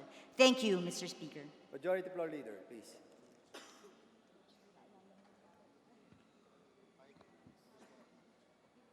Mr. Speaker, I move that we recognize the Caperal. Okay. I move that we recognize the gentleman from the Bayan Muna party list, the Honorable Ferdinand Gaite for his interpellation. Congressman Gaite, you are recognized for your interpellation. Maraming salamat po, kagalang-galang Chair. At pahintulutan ba ng ating tagapagsalita, ang ating kagalang-galang na Honorable Congresswoman Heraldi, na kung meron bang ilang katanungan hinggil Opo. sa privilege speech. Maraming salamat po. Sa mga nakarang araw, talagang nakakabahala ang balitang lumabas na bunga ng Permanent Arbitral Tribunal sa Singapore na binabanggit na malaking kabayaran ang kailangan daw, may malaking obligasyon ang ating gobyerno hinggil sa naging desisyon ng tribunal na ito hinggil sa usapin ng hindi daw yung penalties regarding the rate rebasing of the concessionaires under the MWSS. Tama po ba yan na kagalang-galang na kinatawan? Mr. Speaker, kaya po sila tumakbo para sa arbitration dahil hindi po sila napayagan mag-increase ng presyo based on the rate rebasing. Dahil nakita ng MWSS, dahil din sa investigasyon natin sa Kongreso, na hindi nararapat ang increase ng kanilang rates during that time dahil marami silang nakolekta mula sa taong bayan na hindi pa nagagawa. Kaya we are holding them accountable, i-report sa atin nasaan na ba yung mga perang binayad ng consumers. So dahil dyan, hindi natin sila pinayagan ng rate rebasing na mag-increase ng presyo. At dahil hindi sila pinayagan, tumakbo sila dun sa Court of Arbitration. Lagi po nilang panakot ito. Mula pa po nung 2003 na rate rebasing, laging panakot ito ng mga concessionaires. Pag hindi nyo kami ininkrisan, tatakbo kami sa arbitration. Hanggang finally, nung huli, nanindigan ang MWSSRO, hindi sila pinayagan mag-increase at tinutuo nga nila, tumakbo sila sa arbitration. At doon, sinasabi nila, ang laki daw ng lugi nila dahil hindi sila pinayagan mag-increase ng presyo. Pero kung titignan mo ang kanilang year-end statement, financial statements, napakalaki naman ng kinita ng 2 bilyonaryong kumpaniyang ito. At ang price per share nila sa Philippine Stock Exchange have increased tremendously. Kaya hindi ko nakikita kung paano sila nalugi doon sa hindi pag-increase ng presyo. Kaya hindi ko nakikitang napag-aralan mabuti ng arbitration at palagay ko hindi tinignan ang mga libro nila sa claim na sila ay nalugi dahil hindi sila nakapagtaas ng presyo ng tubig. Maraming salamat po, Mr. Chair, Madam Congressman, sa inyong malinaw na pagpapaliwanag hinggil sa ano ba yung naging partikular na usapin na hinarap ng hindi lang ng gobyerno, sa totoo lang. Ito ay may epekto sa lahat ng mga mamamayang Pilipino sapagkat kung i-award yung sinasabing penalties ng ini-impose nitong permanent tribunal na ito, malaking kasingilan ang magaganap. At obviously, ang final impact niyan ay doon sa consumers. Kasi tulad na nabanggit nyo, no, yung threat na ito na pinaburan ang Manila Water ay ipapasa normally yan sa consumers. Kaya po, ang isang katanungan ko, bakit ho ba kailangan dito sa ganitong mga disputes arising from the interpretation or concerns regarding the concessional agreement which was signed in 1997, no? Tagal na pala, no? 1997, by virtue of Republic Act 8041 or the Water Crisis Act of 1995, bakit international tribunal? Bakit, ang pagkaintindi ko, ang MWSS, ang Water Concessional Agreement, ay dito sa ating bansa, sa Pilipinas. Bakit although totoo rin na merong multinational corporation na partner as required by the concessional agreement, but they retain a minority in terms of investments, no? pagkaintindi ko, nag-a-apply pa rin yung 60-40 equity limitation sa foreign ownership. Pero, kung gayon, kung minority lang, bakit ho kaya pinahihintulutan na yung usapin na ito ay ang tinatawag na korporasyong Manila Water and even Maynilad ay rehistrado sa SEC dito sa ating bansa. And yet, kapag may mga usapin o disputes, bakit ho tingin nyo dinadala sa ibang international tribunal para pagpasyahan ang mga bagay na sa tingin ng kinatawang ito ay dapat sa ating sistema ng korte o iba pa ng ating judicial system ang nagpapasya sa mga usapin na yan. Ano po ang tingin ng ating kagalang-galang na kinatawan, Mr. Chair? Mr. Speaker, yun nga po ang kaya po ako nagsaliksik at gumawa ng investigasyon mula pa po noong 2010, noong 15th Congress, dahil nakita ko nga na isang provision nito ng concession agreement na hindi nararapat at hindi tama. Ang isa nga dyan, sabi ko, hindi kasi ito dumaan sa Kongreso. Because they always claim not to be public utility companies. They claim that they are just mere agents. So pakiramdam nila, hindi na sila kailangan dumaan sa Kongreso. Kaya nga, from the very beginning, it's a fundamentally wrong contract. Because it did not pass through the scrutiny of Congress. That's number one. Kaya nga pinag-aaralan namin, baka void ab initio na ang kontratang ito to begin with, kasi hindi siya dumaan sa kahit anong scrutiny ng Kongreso. But this is a public utility company. It should have passed through us. And the concession agreement, sinuko ng MWSS yung kanilang pagiging public utility doon sa concession. Di ba? Pinasa niya sa concession agreement. Kaya sinasabi natin, hindi tama ito. That's why we have been questioning some provisions of the concession agreement from the very, very beginning. Unfortunately, no one was listening. Way back in 2010, nandito rin po ako, nagsasalita din po ako, pero wala rin pong nakikinig. Pero ngayon, si Pangulong Duterte na mismo ang nakadiskubre nito. Kaya nagpapasalamat ako talaga sa ating Pangulo dahil napakalakas po ng political will niya talaga na labanan ang mga malalaking kumpanyang ito na matagal na pong pinadurugo ang ating mga mamamayang Pilipino. Maraming salamat po.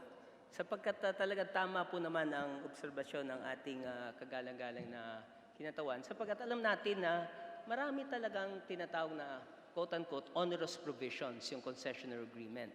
At kung marapati ni Congressman Radi, meron rin po kaming stake yan nung panahon na ito ay pinaprivatize. Konting kwento lang, way back in 1995, when the supposed water crisis was developing, nagkaroon din ng El Nino nung panahon na yon, nag-necessitate daw na kailangan magkaroon ng batas purposely para daw ma-address yung problema ng kakulangan ng tubig dito sa Metro Manila. At doon pa man ay tumutol na kasi po kung hindi nyo po batid, yung union po sa MWSS ay ilan sa mga kasamahan namin, yung MWAS Employees Union. At of course, ang concern nila, yung services na epekto nito kung ito'y mapaprivatize under a concessionary agreement, at yung epekto rin sa mga manggagawa. Ang dami ho kasing manggagawa noon sa MWSS. Almost 10,000 dati ang employees. And concern nila, yung effect, hindi lamang sa services, kundi epekto rin sa mga manggagawa. Kaya even before the 1995 Water Crisis Act na batas, tumutol na po yung mga kawani at manggagawa, kasama rin namin ang mga consumers ng Metro Manila. Kaya tulad nyo, may history tayo ng paglaban at natutuwa kami na kasama rin po kayo sa usapin na ito.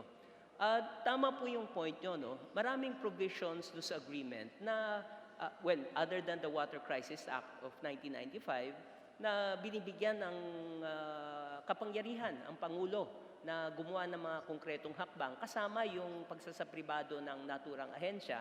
Ito'y mahigpit natin at tinutulan ng mga kawani at mga consumers. Kundi tama rin po kayo, no? It fell on deaf ears, unfortunately. But we are now proven right. Tulad po ng ating kagalang-galang na kinatawan ng Quezon City, nakita rin natin kung paano ngayon na it has bitten us in the rear, sabi nga nila. Dahil ngayon, although hindi lang po ngayon ito problema, dati nang problema.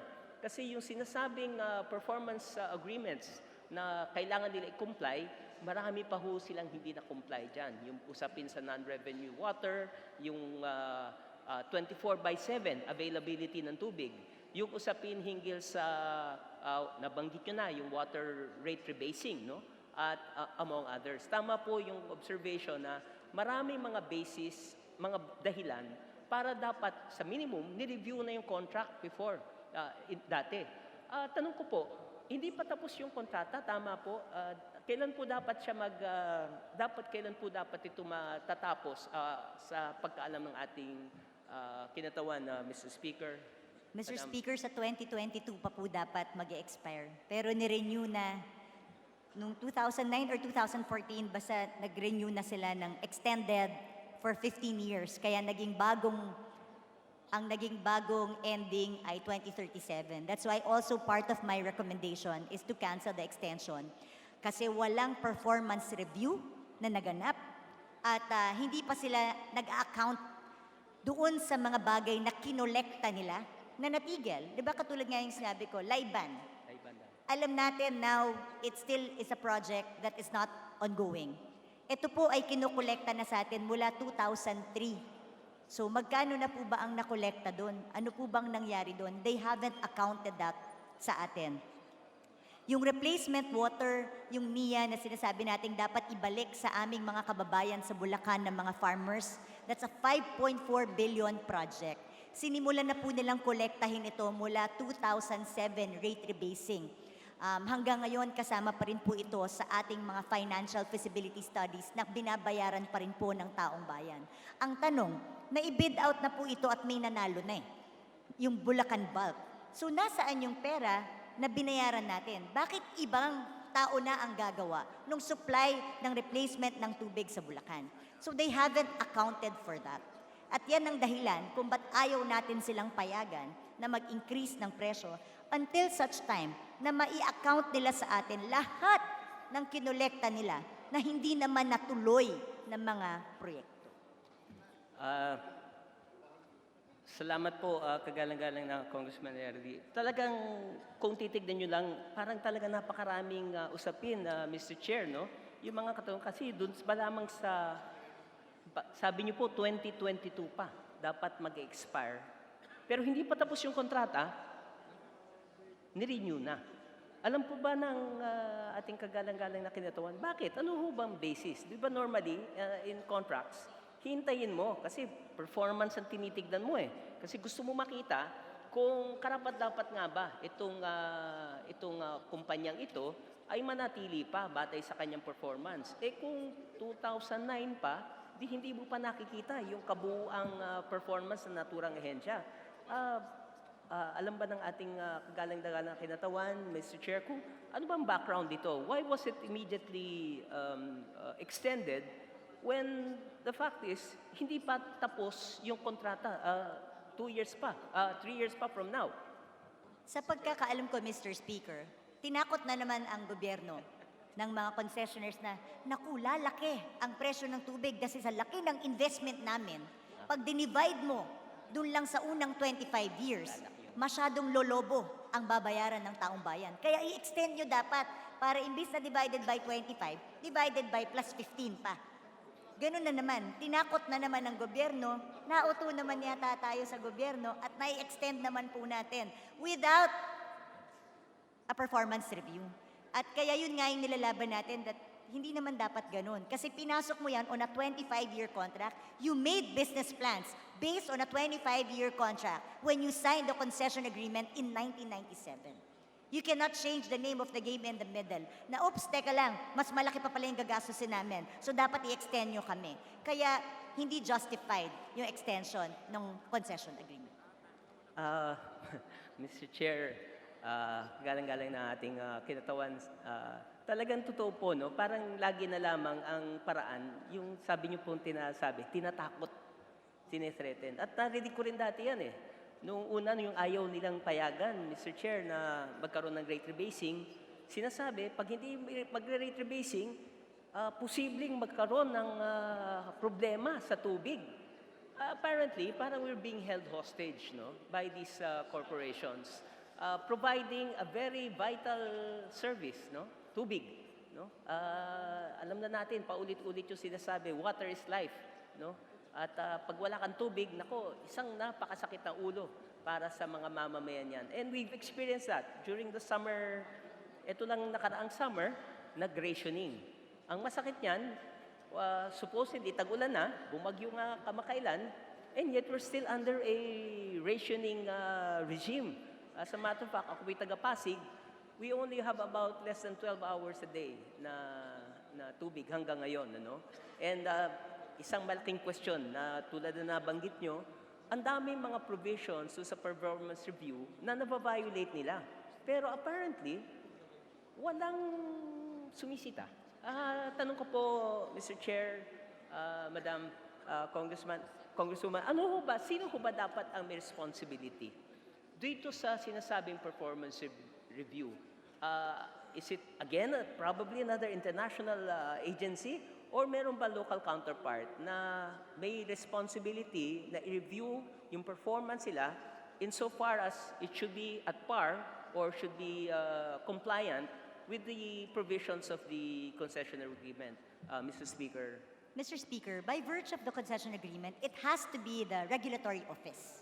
Yun talaga ang main responsibility to monitor the compliance of the concessionaires. Unfortunately, like I have been shouting for the longest time, they have an incestuous relationship inside that building. Corporate office, regulatory office, and the concessionaires. How can you regulate people who feed you?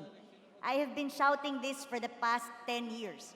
How can you regulate people who feed you? That's why I filed the Water Regulatory Commission bill in order for the regulation to be independent of the concessionaires and even the corporate office. Dahil regulatory office, ang nagpapasweldo rin sa kanila in essence are the concessionaires. So how can you regulate people who feed you? So by law, by concession agreement, it has to be the regulatory office, but they have not been doing their jobs for the longest time. Okay. Maraming salamat po sa kasagutan yon sapagkat lalo lumilinaw, no? Yung may mga institusyon o ahensya ng gobyerno na may tungkulin para protektahan ang publiko, pero sa halip na gampanan nila yung kanilang tungkulin, ay ang sabi ng obserbasyon ng iba, nakamanihikluod sila doon sa mga malalaking kumpanya. Of course, itong issue na ito ay hindi po bago, no?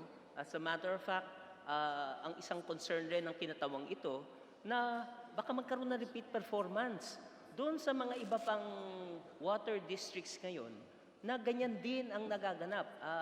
According to the data we obtained from the Local Water Utilities Administration, liban sa MWSS na isa sa pinakamalaki na sabihin na nating water district sa buong Pilipinas, may higit kumulang mga 500 din na mga water districts sa buong Pilipinas. Pero ang nakakabahala, batay sa nakuha rin naming datos at informasyon, yung model ng privatization, yung through a concessionary agreement or a joint venture agreement or a build, operate, transfer agreement, ay nauulit sa mga iba pang mga water districts. Nakarating sa amin ang reklamo ng mga kawani ng Bacolod City Water District, ng Santa Cruz Water District, ng San Jose del Monte, Bulacan Water District. Dito sa Bulacan, napakarami po na iba pang mga water districts are similarly situated where under joint venture agreement, build, operate, transfer, bulk water supply agreements, at iba pa, ay pumapasok rin yung pribadong kapital para hindi lamang po maging joint, meaning mag-exist yung dalawang parties, pero dito po, practically, take over, tulad po ng binabanggit nyo, no? At ang nakakabahala, yung binabanggit nyo po, na ina-assert ngayon ng Maynilad at Manila Water, they are mere agents. Baka pwede nyo pong ipaliwanag po ito. Bakit? Ano bang pinagkaiba ng mere agents at yung sinasabi nyo pong public utility? Bakit po this is a concern for the public and others? Bakit ba ito ay importanteng aspeto para makita natin nansan ba yung tinatawag na obligasyon at liabilities ng mga naturang pribadong kumpanya, Mr. Chair? Your Honor. Yes, Mr. Speaker. Well, una-una, pag public utility company ka, hindi mo pwedeng ipasa ang corporate income tax mo at other business expenses sa taong bayan. Diba? Kaya they want to be declared as mere agents kasi hindi sila yung public utility. Pangalawa, hindi sila matatali doon sa 12% return on investment. Pangatlo, they cannot use the assets of MWSS before privatization to compute for the return on rate base. Dahil dun sa return on rate base na ginagamit, medyo technical lang po, na ginagamit sa pag-compute, ginagamit ang assets ng MWSS before the privatization. They did not spend on that. You cannot compute based on that one. But because they are not public utilities, ang kiniklaim nila, it's MWSS na kasama doon. Kaya ginagamit nila pati assets ng MWSS as part of it. That's why they can never, we can never consider them as mere agents. They are public utility companies because they deal with utilities. Kaya nga sinasabi ko, ito pong resolusyon na hawak ko, ito po ang isang senyas na ang regulatory office ay naging pabaya. Naging pabaya sa ating taong bayan. Dahil ito pong resolusyon na to, dineklara nila through a technical working group na sila ay public utility company, walang karapatan ang COA mag-audit sa kanila dahil hindi sila, yun pang isa, hindi sila ma-rate audit ng COA dahil hindi daw sila public utility. Hindi ma-audit ang kanilang mga libro dahil hindi sila public utility, dahil sila ay agents lamang and remains to be private corporations. Kaya napaka-unfair po ng dokumento na to. Kaya like ko sinasabi, a mere technical working group can also reverse all that is written in this resolution. Itong resolution nito napaka-powerful. It declares them as mere agents. It kicks out COA as to rate audit them, and it insists that the return on rate base is computed based on using the assets of MWSS before privatization. At marami pa pong iba. Tama po, no? Ako po'y kaisa sa mariin na pagtingin na karapat-dapat lang sa minimum i-review yung current performance ng mga water concessionaires. At kami po sa Makabayan Block ay pumuposisyon rin na dapat hindi lang i-review, dapat nga ibalik sa kontrol ng gobyerno. Sapagkat naniniwala kami na isang public utility, no, na tubig, na isang, sabi nga ng United Nations Convention, ang tubig ay karapatan. It is a human right. No? Bilang isang karapatan, dapat may access yung mga ordinaryong mamamayan. Dahil tulad nga nagsabi, dahil kung wala kang tubig, eh pwede kang 2 araw lang na wala kang inumin na dalisay, malinis, affordable na tubig, ikaw ay madaling mamatay. Kaya po, yan po yun talaga ang concern po namin. Kaya po, napakainam na ngayon, napag-uusapan ito. At bagamat ito rin, gusto rin namin sana, although wala pang masyadong malinaw, noong una narinig namin ang statement ni Pangulo, ay dapat ipakulong. Yun yung una namin narinig. Ipakulong itong nananabutahe sa ating ekonomiya dahil napakalaking singilin kung ito nga ay babayaran. Pero hindi namin alam kung ano na ngayon yung posisyon kasi ang nahuli namin narinig ay sapat na lamang na magkaroon ng review for purposes of identifying which provisions of the agreement are onerous but will still pursue the arrangement where a private company will run, manage, control the provision of such a utility. Ano ho ba ang tingin ng ating kinatawan dito sa usapin ng hanggang anong extent ba dapat natin abutin itong problema sa water concessionaires dito sa Metro Manila at sa mga iba pang mga lugar dito sa buong Pilipinas, Mr. Speaker? Mr. Speaker, naniniwala ako, I believe there are some resolutions here that filed that we also have to pass through the scrutiny of Congress, the existing agreement, and to review how we can move forward. Kung ito pa, katulad ng sinasuggest mo, dapat bang ibalik sa gobyerno or ito ba ay dapat palitan ng mga concessionaires, ito ay subject sa mga magiging investigasyon pa natin dito sa Kongreso.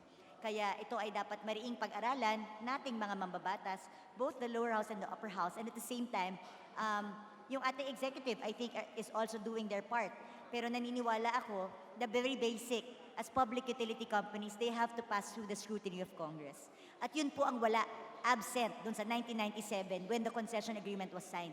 It never passed through the scrutiny of Congress, and it has to pass through us para mapag-aralan po nating mabuti. Kaya marami po tayong work that has to be done.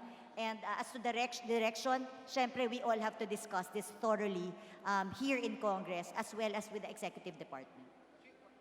Maraming salamat po, Mr. Speaker, Madam Congressman. Tama po, no? Ang daming concerns, no?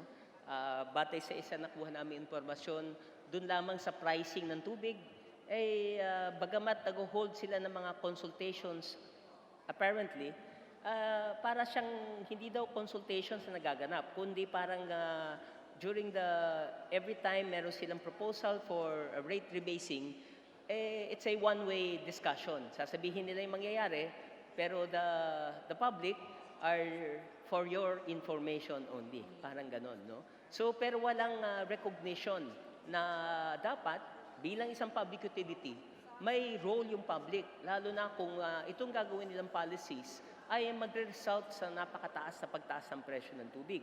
As it is, based sa findings, ang napakalaki na ang tinaas ng presyo ng tubig since 1997. Almost 1,000% na, no? Yung sinasabing data na nakuha namin. At itong lahat ng pagtaas na ito ay walang benefit ng public consultation. Hindi matatawag na public consultation ang ginagawa ngayon ng Maynilad at Manila Water sapagkat hindi siya talaga participatory, no? Kaya't maganda po yung inyong pong inilahad na statement at privilege speech. At ang Makabayan Black po ay nakikisa kasamang bayan muna sa inyong pagpupursue na i-hold accountable natin ang mga private companies tulad ng Maynila at Manila Water, including the institutions such as the MWSS for their baka act of commission o act of omission na protektahan yung publiko sapagkat tama po yung inyong observation. Hindi po tayo naghihiwalay sa panindigan na dapat bilang isang public utility, ito ay isang serbisyong karapat-dapat na vested with public interest. Kaya po mula sa Makabayan Black at sa bayan muna, kami nagpapasalamat sa inyong ginawang privilege speech at asahan nyo na susuportahan po natin ang mga panawagan para alamin ang talagang punot-dulo ng mga suliranin sa MWS at anong pwedeng legislation para matulungan ang mamamayan. Maraming salamat, Mr. Speaker, Madam Sponsor. Maraming salamat din po. Okay, thank you so much. Majority Floor Leader. Mr. Speaker, I move that we refer the speech of the Honorable Bernadette Herrera D. to the Committee on Rules for its appropriate action. There's a motion for the referral of this privilege speech on the Committee on Rules. Is there any objection? Hearing none, the said motion is now approved. Majority Floor Leader. Mr. Speaker, I move that the lady from Party List Kabataan, the Honorable Sarah Jane Elago, be recognized to avail of the remaining time of the privilege hour. Representative Sarah Jane Elago, you are recognized for your privilege speech. Maraming salamat, Mr. Speaker. I rise today, one day ahead of the Human Rights Day, which is observed every year on December 10, the day the United Nations General Assembly adopted in 1948 the Universal Declaration of Human Rights, or UDHR, a milestone document proclaiming the inalienable rights which everyone is inherently entitled to as a human being, regardless of race, color, religion, sex, language, political or other opinion, national or social origin, property, birth, or other status. The theme for this year, 2019, is Youth Standing Up for Human Rights. After a year marked by the 30th anniversary celebrations of the Convention on the Rights of the Child, which culminated on the 20th of November this year, the United Nations plan is to capitalize on the current momentum and spotlight the leadership role of youth in collective movements as a source of inspiration for a better future. Under the universal call to action, Stand Up for Human Rights, this representation from Kabataan Party List joins the Office of the High Commissioner for Human Rights in celebrating the potential of the youth, our potential as constructive agents of change, amplifying our voices, raising our sentiments, and engaging a broad range of global audiences in the promotion and protection of rights. This campaign is designed to encourage, galvanize, and showcase how youth all over the world stand up for rights and against racism, hate speech, bullying, discrimination, and climate change, just to name a few. We may ask, why the youth? First and foremost, youth participation is essential to achieve sustainable development for all. Participation in public life is a fundamental principle of human rights.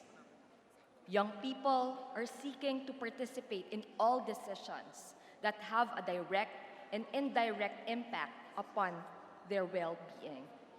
They need to be heard to inform more effective decision-making and achieve sustainable development for all.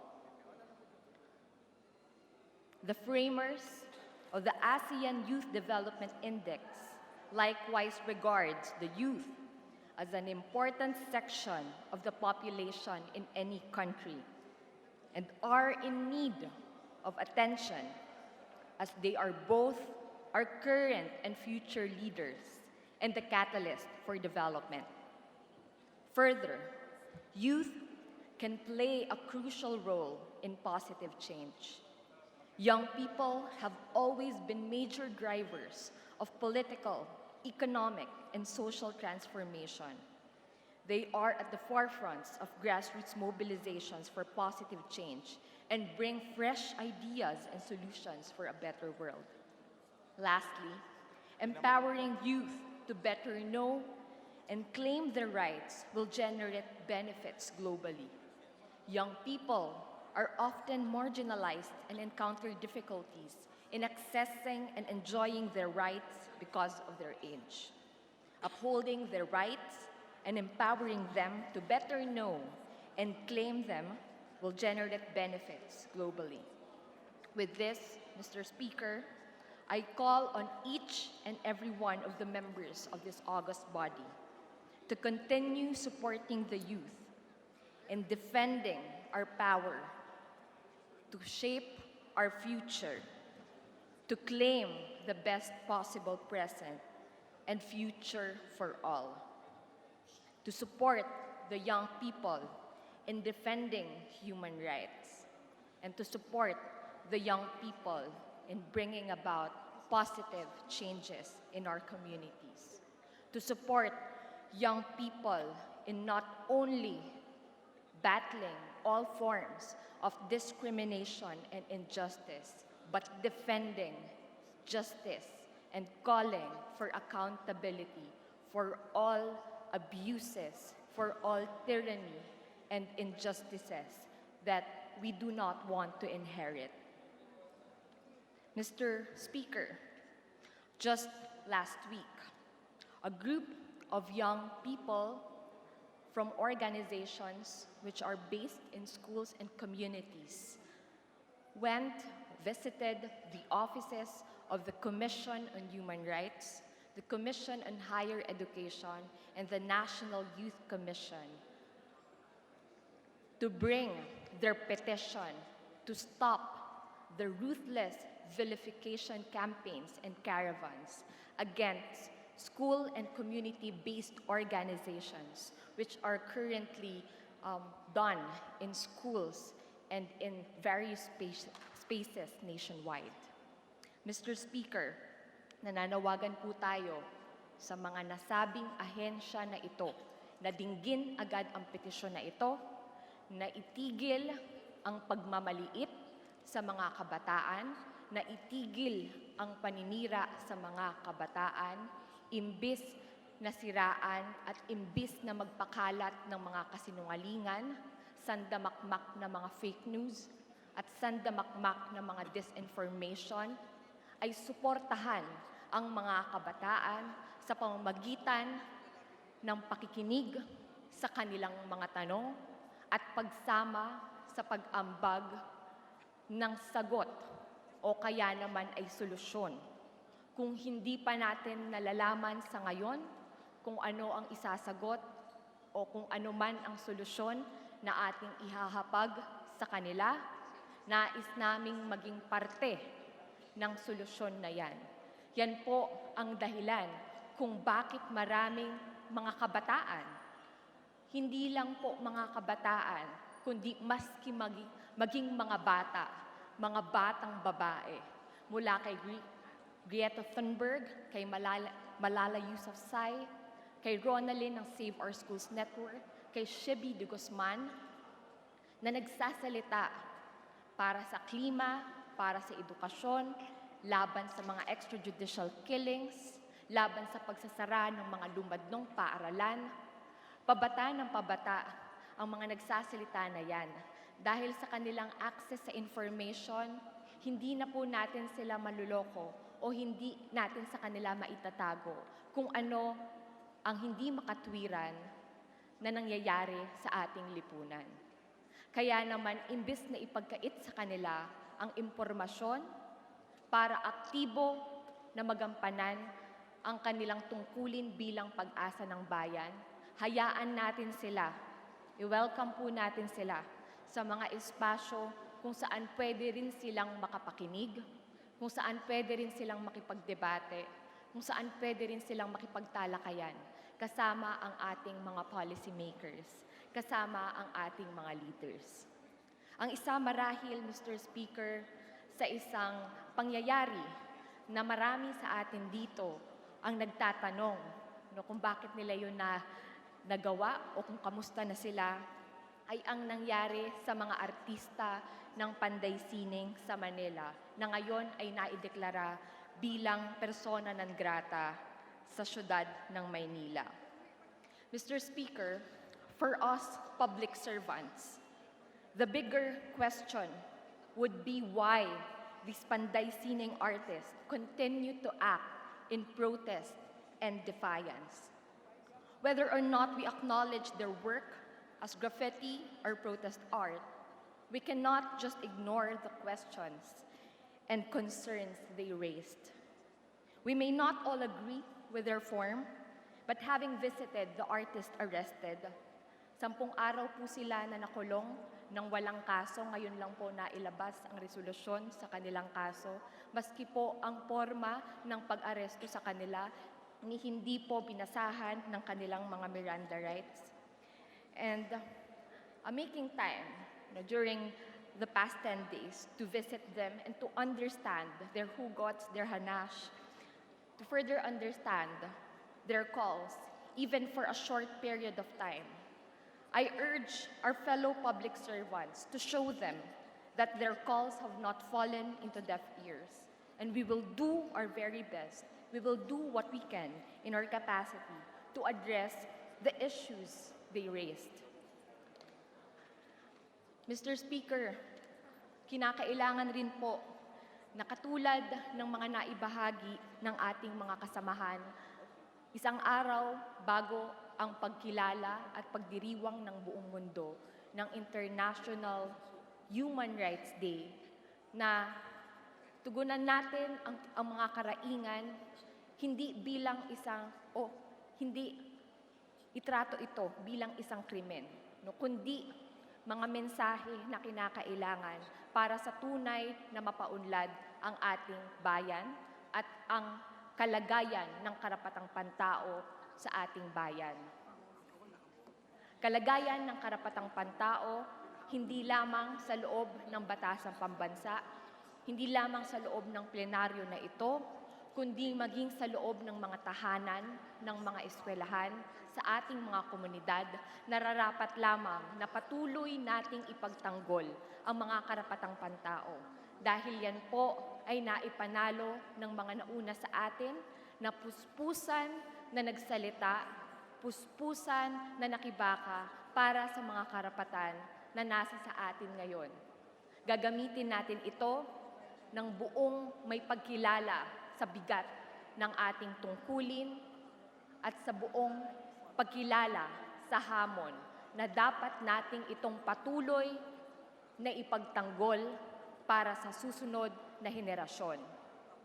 Kaya naman, Ginoong Speaker, ang pagbati ng pandaigdigang araw ng mga karapatang pantao mula sa representasyon ng kabataan ay pagbati ng pagpupugay sa lahat ng human rights defenders at pagbati ng pagsasabi sa lahat dito sa Pilipinas at maging sa buong mundo na hindi tayo titigil hanggat hindi nakakamit ang hustisya at pananagutan para sa lahat ng biktima ng paglabag sa karapatang pantao.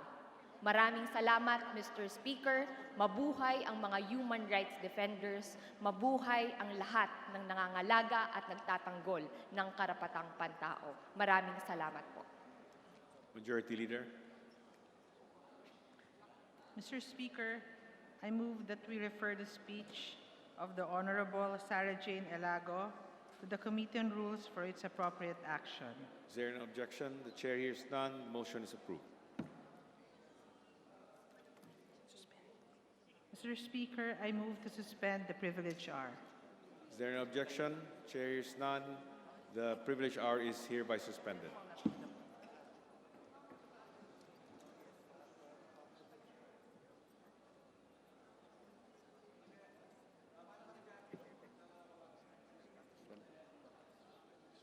Session suspended.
Sessions resumed. Majority Leader.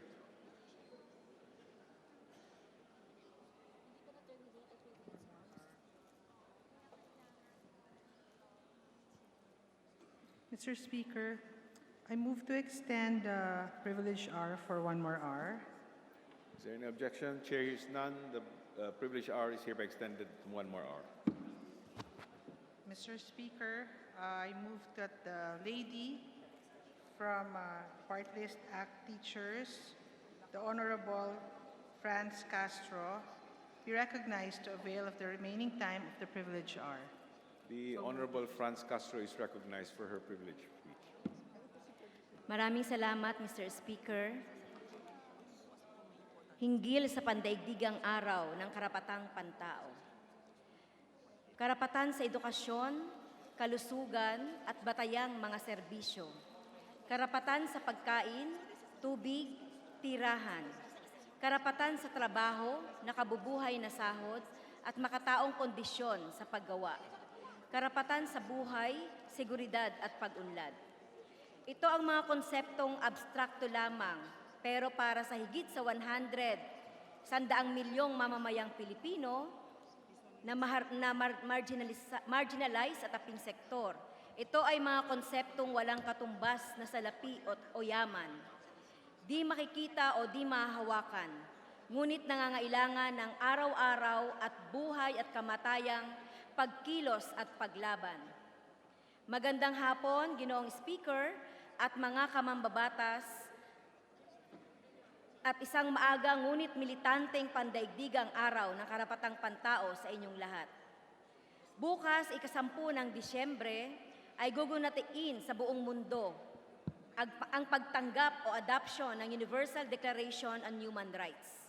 Ang kauna-unahang kalatas ng United Nations ukol sa karapatang pantao, pinokrama matapos sa ika-317 plenaryong pulong nito noong 1948. Ano ba ang konsepto ng karapatang pantao? Ang mga karapatang pantao ay obligasyon ng Estado sa kanyang mamamayan. Halimbawa, dapat siguruhin ng Estado na ang bawat bata ay nakakapag-aral, dekalidad na edukasyon sa lahat ng antas, sa pamamagitan ng libre at compulsory basic education at abot kayang tertiary education. Mas mabigat ang obligasyong ito ng Estado kung ang bata ay mula sa mahirap na pamilya o katutubong komunidad. Sa makatuwid, obligasyon ng Estado na magpatakbo ng pampublikong sistema ng edukasyon at pondohan ito ng sapat. Kaakibat nito ang obligasyong suportahan at hikayatin ang pagpapalawak ng mga pribadong pagsisikap ng mga mamamayang di naaabot ng pamahalaan, mahirap at mga katutubong komunidad. Para sa aming mga guro, di mahihiwalay sa karapatang ito ng mga bata ang karapatan namin bilang manggagawa sa edukasyon. Sa makatuwid, obligasyon ng Estado na siguruhin din para sa bawat guro sa public school man o sa private school ang sweldong kayang magbigay sa kanila ng disenteng buhay at pati na rin ang karampatang benepisyo. Obligasyon ng pamahalaan na siguruhin sa bawat guro ang makataong kondisyon nila sa pagtuturo. Dahil kung magsisiksikan sa classroom, walang electric fan, kulang ang chalk at gamit panturo, at walang patlang sa kailangang ipasang MOV, walang leksyong maiintindihan ang bata kahit gaano kagaling ni teacher. Underfunded schools plus overwork and underpaid teachers equals disaster in education. Obligasyon din ng pamahalaan na suportahan ang anumang samahan at unyon ng mga guro na nagsusulong at nakikipaglaban para sa mga karapatang ito, at huwag silang takutin, demonisahin at pakialaman. Di hinugot sa hangin ng mga batang guro at manggagawa sa sektor ng edukasyon ang mga karapatang ito. Mula ito sa mga pandaigdigang kasunduan sa pagitan ng mga bansa, kabilang na ang Pilipinas. Bukod sa Universal Declaration on Human Rights, mayroong UN Convention on the Rights of the Child, United Nations Educational, Scientific, and Cultural Organization, International Labor Organization, recommendation concerning the status of teachers at UNESCO ILO recommendation concerning the status of the higher education teaching personnel. Nariyan din ang kasunduang ine-echo ang mga ito, ang Comprehensive Agreement on Respect for International Human Rights and International Law sa pagitan ng gobyerno ng Republika ng Pilipinas at ng National Democratic Front. Susundan ito sana ng Comprehensive Agreement on Social and Economic Reforms na may panukalang borador na mula sa NDF, kundi lang pinutol noong administrasyon ang usapang pangkapayapaan. Pero nabubuhay tayo ngayon sa lipunang tinotokhang ang mga batang nagmamakaawang. May exam pa po ako bukas, sir. Walang awang dinakip at ikinlong at pinatay ang batang bumili lang ng load sa tindahan malapit sa kanilang bahay. At ginagawang ulila ang libong mga bata sa ilalim ng gerang tila lulong sa droga. Sa bansa natin, niraratrat ang mga bata at gurong nagkakamping lamang. Binobomba ang mga sibilyang komunidad. Ginagawang kampo ng militar ang mga eskwelahan o tinatayuan ng mga detachment malapit sa mga ito. Binabaril ang mga guro sa loob mismo ng kanilang classroom at sa harap ng kanilang mga estudyante. Di bababa sa 10 taong gulang. Pinapasok ng mga pulis at militar ang mga eskwelahan at kolehiyo sa mga kunwaring seminar kontra droga at terorismo. Tinitiktikan ang mga progresibong manggagawa at unionista sa edukasyon dahil tinuturing na krimen ang kanilang makaguro at makabayang panawagan bilang left propaganda at sila ay legal fronts. Pinutol ang pag-aaral ng libong batang lumad na sa di makatwirang pagsasara ng mga eskwelahang itinayo at pinapatakbo sa sarili nilang pagsisikap at sunod-sunod na ipinasara ang iba pang mga katulad ng mga Indigenous Schools Community Learning Centers. Bilang kinatawan ng mga guro at education support personnel, makailang ulit ko nang hinatid dito sa Kamara ang panawagan ng aming sektor sa pamamagitan ng bills, resolution, talumpati na gaya nito at panukalang amyenda sa taunang budget. Inuudyok ko na aksyonan na natin dito sa Kongreso sa lalong madaling panahon ang napakaraming resolusyon at pribilehiyong talumpati mula sa representasyong ito at mga kinatawan mula sa Makabayan Bloc at na iba pang mga kasamahan natin dito sa Kamara. Sa lalong madaling panahon din, dapat ay aksyonan na rin ang mga House bills para sa karapatan at kagalingan na hinaing ng marami sa atin. Ilan sa mga ito ay umusad na at sa puntong ito ay nais ko ipaabot ang matinding pasasalamat ng aming sektor sa Committee on Basic Education, Committee on Labor at Committee on Government Enterprises sa kanilang maagap na pag-agenda sa aming mga panukala.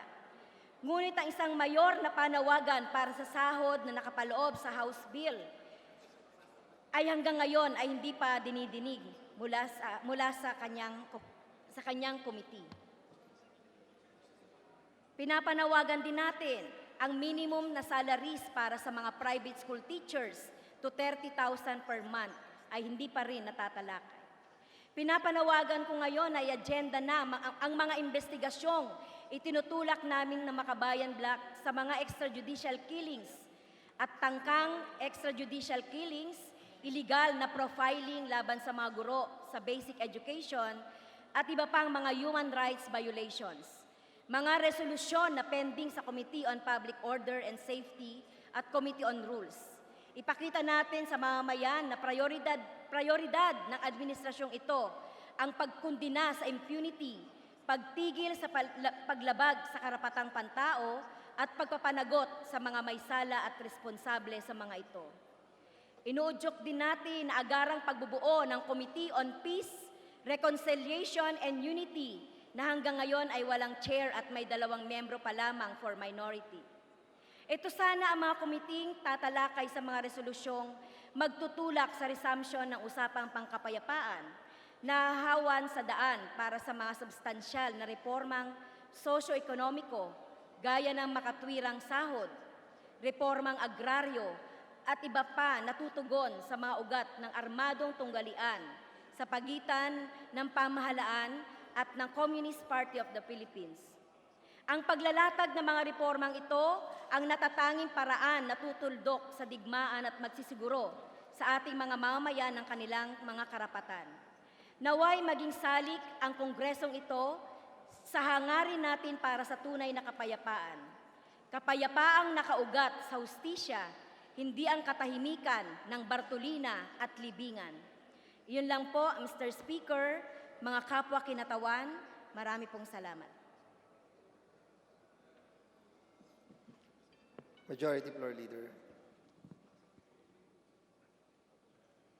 Mr. Speaker, I move that we refer the speech of the Honorable Franz Castro to the Committee on Rules for its appropriate action. There's a motion for the referral of the said privilege speech. Is there any objection? Hearing none, the said motion is now approved. Next, please.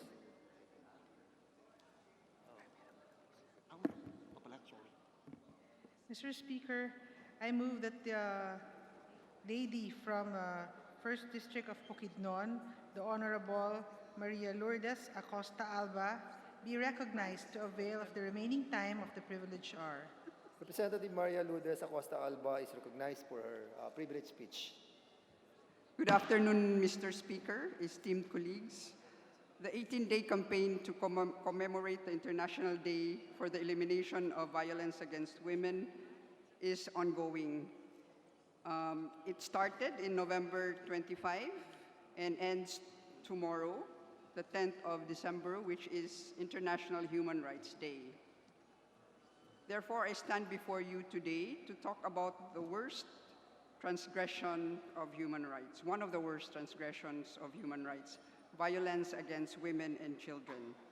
The United Nations defines violence against women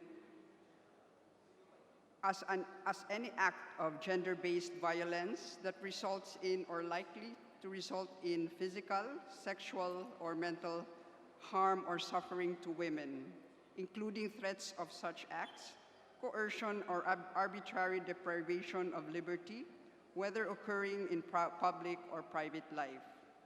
Furthermore, the UN states that although violence against women and girls is one of the most widespread, persistent, and devastating human rights violations in our world today, much of its cases remain unreported due to the stigma surrounding it. VOW is a gender-based violence. This is so because women and girls have to live in a society where there are gendered social structures and norms which have the effect of silencing women and leaving them behind in terms of claiming their rights. I am certain that we are one in believing that we all want to eliminate violence against women because it is a gross violation of human rights. The World Health Organization states that out of 3 women, 1 has experienced either physical or sexual violence from an intimate partner or non-partner in their lifetime. UN data shows that 1 in 2 women killed worldwide were killed by their partners or family in 2017, while only 1 out of 20 men were killed worldwide under similar circumstances. In fact, VOW, violence against women, is as serious as a cause of death and incapacity among women of reproductive age as cancer, and a greater cause of ill health than traffic accidents and malaria combined. In our own backyard, the National Demographic Health Survey in 2017, released by the Philippine Statistics Authority, revealed that 1 in 4 Filipino women aged 15 to 49 has experienced physical, emotional, or sexual violence from their husband or partner. Women are dying because they are women. This is unacceptable. I am certain that all of us will agree that no one deserves to live a life of constant fear of attacks, whether physical or otherwise, for being a woman or a girl. These and more are the reasons why there is a global impetus to end violence against women, to emphasize that vow is a human rights violation. The 16-day campaign to commemorate the International Day for the Elimination of Violence Against Women started in 1991 in the United States. 10 years later, our government, with the leadership of the Philippine Commission on Women and key stakeholders, joined the global campaign to push for laws that will establish mechanisms to end violence against women.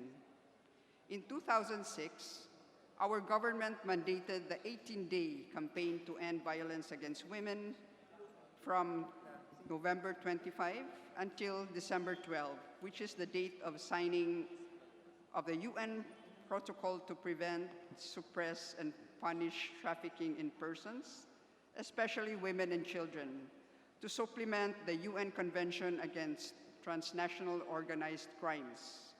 Today, there is a resounding call around the world to work towards a world that is free from all forms of violence against women and children, where vow is just a part of an unjust past. As legislators, we can foster a vow-free Philippines by ensuring that our political commitments are translated into laws.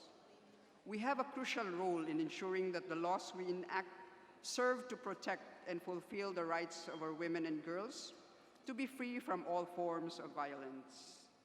Although we have come a long way in enacting laws protecting women and girls, in fact, we are seen as a front runner in terms of ensuring a vow-free environment. We admittedly have a long way to go in the women and girls struggle for equal rights. We are highlighting two forms of violence against women and girls in our observance of the 18-day campaign against violence against women, campaign against vow, child marriage, and the denial of access to crucial information and services on health that results in unplanned, mistimed, and unwanted pregnancy. The House Committee on the Welfare of Children and the Committee on Women and Gender and Equality, in partnership with the Philippine Legislators Committee on Population and Development, a non-government organization advancing human development legislation, is observing this 18-day campaign against violence against women through one exhibit called In Her Shoes. Last week, we opened the exhibit, which highlights child marriage and adolescent pregnancy. Child marriage, two words we do not or cannot imagine to be combined, not only happens in other countries, it is also practiced here in the Philippines. According to UNICEF, the Philippines ranks 12th in the absolute number of child marriages and union. According to the National Demographic and Health Survey of 2013, 15% of women aged 20 to 24 years old were first married or in union before the age of 18. This is approximately 700,000. The 2013 survey conducted by the Philippine Statistics Authority shows that marriages involving teenage brides aged 15 to 19 years old account for 12% of all registered marriages in the Philippines. In 2013, there were 442,603 registered marriages. It was highlighted that girls are disproportionately affected by the practice of child marriage, with 4 girls married under the age of 18 for every 1 boy married under the age of 18. This also means that around 3 out of 4 girls married before 18 years old are married off to adult men. While we have national laws setting the minimum age of marriage at 18 years old, there is continued practice of child marriage as it is allowed by certain religious laws and tradition or cultural practices. As attested by the UNCRC and various other international human rights conventions, child marriage is a fundamental human rights violation which has negative impacts on the health and development of children. It denies them of their childhood, disrupts their education, and limits their opportunities. Married girls or child brides have increased risk of violence and abuse, as well as life-threatening consequences on health, as pregnancy-related complications are found to be the leading cause of death among adolescent girls aged 10 to 19 years old. Child marriage also denies both girls and boys the right to choose when and whom to marry, a decision that should be made freely. Adolescent pregnancy or pregnancy within the age range of 10 to 19 years old is a cause and effect of child marriages and unions. One of the root causes of adolescent pregnancy is the denial of access to crucial information and services on health. While the reproductive health law mandates age-appropriate and comprehensive sexuality education, implementing agencies led by the Department of Education have yet to fully implement the provisions of the law. While there is lack of information, adolescents continue to engage in sexual activities and get pregnant as a result. Every hour, 24 babies are born to teenage mothers. In a year, girls aged 10 to 14 years old have registered a minimum of 30 pregnancies. These statistics have caused the call for the government to declare adolescent pregnancy as a social and national emergency. We consider this emergency because pregnancy-related complications are among the leading cause of mortality among girls between 15 and 19 years of age, whether married or unmarried, around the world.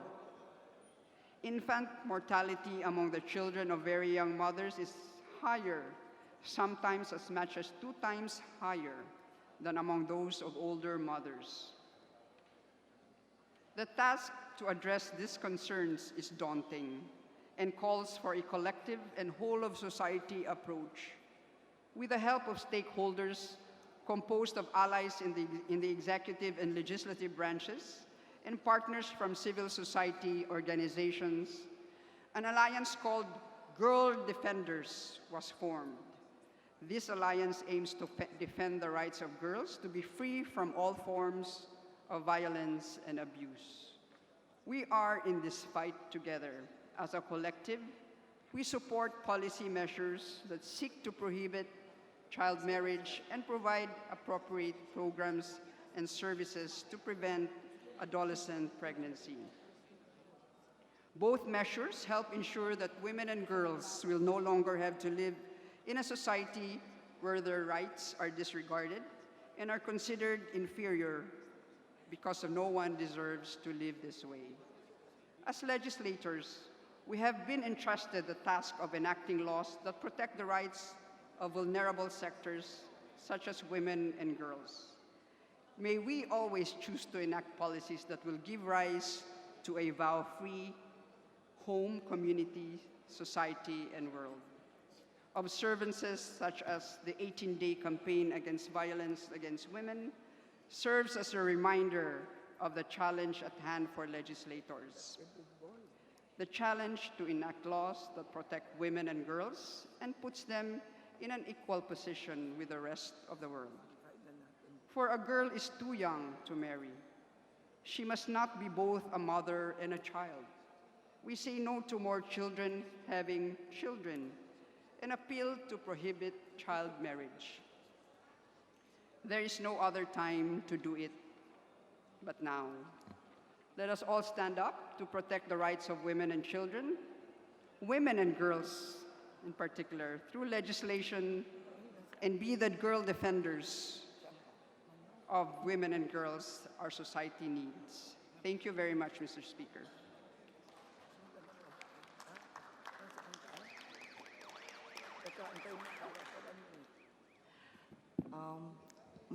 Madam Speaker, Your Honor, would the Honorable Lady from Bukidnon be willing to answer one simple question from this representation? Majority Leader. Yes, of course, Congresswoman Nava, who is also the chair of the Committee on Population and Family Relations. This really concerns her committee. Thank you so much, Your Honor. Madam I would- Speaker, please recognize Honorable Naba. Honorable Naba is So, recognized. Madam Speaker. Please proceed.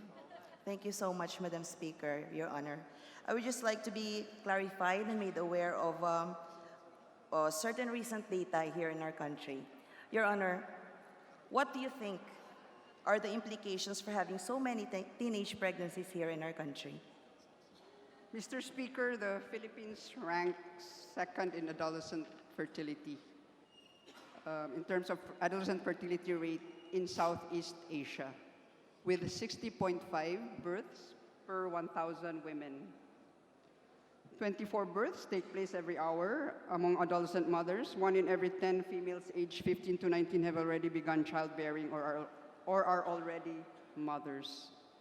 The Commission on Population recently has raised the alarm about the growing number of pregnancies among teenagers as young as 10 years old, amid the government calling teen pregnancy a national social emergency. POPCOM further states that there is an average of 530 teenagers that get pregnant daily, and the figure has stayed above 500 since 2010. The number hit a high in 2017 when the agency recorded 574 teen pregnancies each day. POPCOM also asserts that they are taking a closer look at the 10 to 14 age group, saying that they found a 50% increase in teenage pregnancies since 2011, amounting to 2,000 cases, wherein about 30 to 50 of these pregnancies are among 10 years old. 10-year-olds. They have also noted that the numbers among the 10-year-old age group are around 30, 40, 50 every year. So only once a week, a 10-year-old is giving birth in this country. What the POPCOM reported was, to say at the very least, critically alarming and uncomfortably disturbing. We all know adolescent pregnancy has health, economic, and social implications. And teenage pregnancy remains to be a major contributor to maternal and child mortality. And these complications are very common among teenage mothers. These complications related to pregnancy and childbirth. And furthermore, the emotional, psychological, and social needs of pregnant adolescents can be greater than those of other women. Early childbearing can increase risks for newborns, like having low birth weight, preterm delivery, and severe neonatal conditions. Young girls, teenage mothers, are physically unprepared nor emotionally ready to become a mother and raise a family. Motherhood, as we all know, it is such a difficult and challenging role. The young girls face more risk of complications from pregnancy and childbirth, and their babies might have a reduced chance of survival, or more likely to suffer from malnutrition or underdevelopment. And all these repercussions will perpetuate a vicious cycle of poverty for another generation. Thank you so much, Your Honor. Indeed, we really need to be emotionally and physically prepared for motherhood, which is a very, very challenging role. And I think we will be willing to make extra effort to give solution to this problem. Thank you so much, Your Honor, for this very relevant data. No more questions. Thank you, Madam Speaker. Thank you, Your Honor. Thank you. Congresswoman Nava. Majority Leader. Mr. Speaker, Madam Speaker, Please recognize the lady from Gabriela Party List, the Honorable Arlene Brosas, for her manifestation. The Honorable Arlene Brosas is recognized. Thank you, Madam Speaker. Madam Speaker, a short manifestation with regards to the privileged speech of our chairman of the Committee on Women and Gender Equality. Maraming salamat po sa inyong speech dahil na-highlight yung usapin ng hindi lang ng violence against women and children, kundi the real situation of our women today. Katulad po ng sinabi ninyo na noong November 25, nagsimula ang 18 Days of Activism, hashtag 18 Days of Activism, ipinagdiriwang natin at ng buong mundo ang International Day for the Elimination of Violence Against Women o IDVAO. Ito po yung pagtatakda ng National Conscious Day for the Elimination of Violence Against Women and Children kada November 25 sa bisa ng Republic Act 10398 na batas na matagumpay no, na naipasa natin sa Kongreso kasama po ang Gabriela Women's Party. Kung babalikan po natin, mas ang usapin po dito sa November 25 ay ang pagkilala sa magkakapatid na Mirabal sisters, sina Patricia Mercedes, Maria Argentina Minerva at Antonia Maria Teresa, tatlong magigiting na kababaihan na kinilalang mga pambansang martir sa kanilang bansa sa Dominican Republic. Sila po yung mga tinawag na Las Mariposas, lumaban ng mga kababaihan sa diktatorya ng Trujillo, ni General Rafael Trujillo, ang diktador no, sa panahon na yan sa Dominican Republic. Inihahalong tulad po natin sa kalagayan dito at sa iba pang mga bansa no, na nagpoprotesta sa kasalukuyan, bahagi po talaga ang kababaihan ano, sa mga pakikibaka ng mamamayan laban sa korupsyon sa gobyerno, panunupil ng Estado, nabubulok na kalagayang pang-ekonomiya, panghihimasok ng iba't ibang mga imperialistang bansa.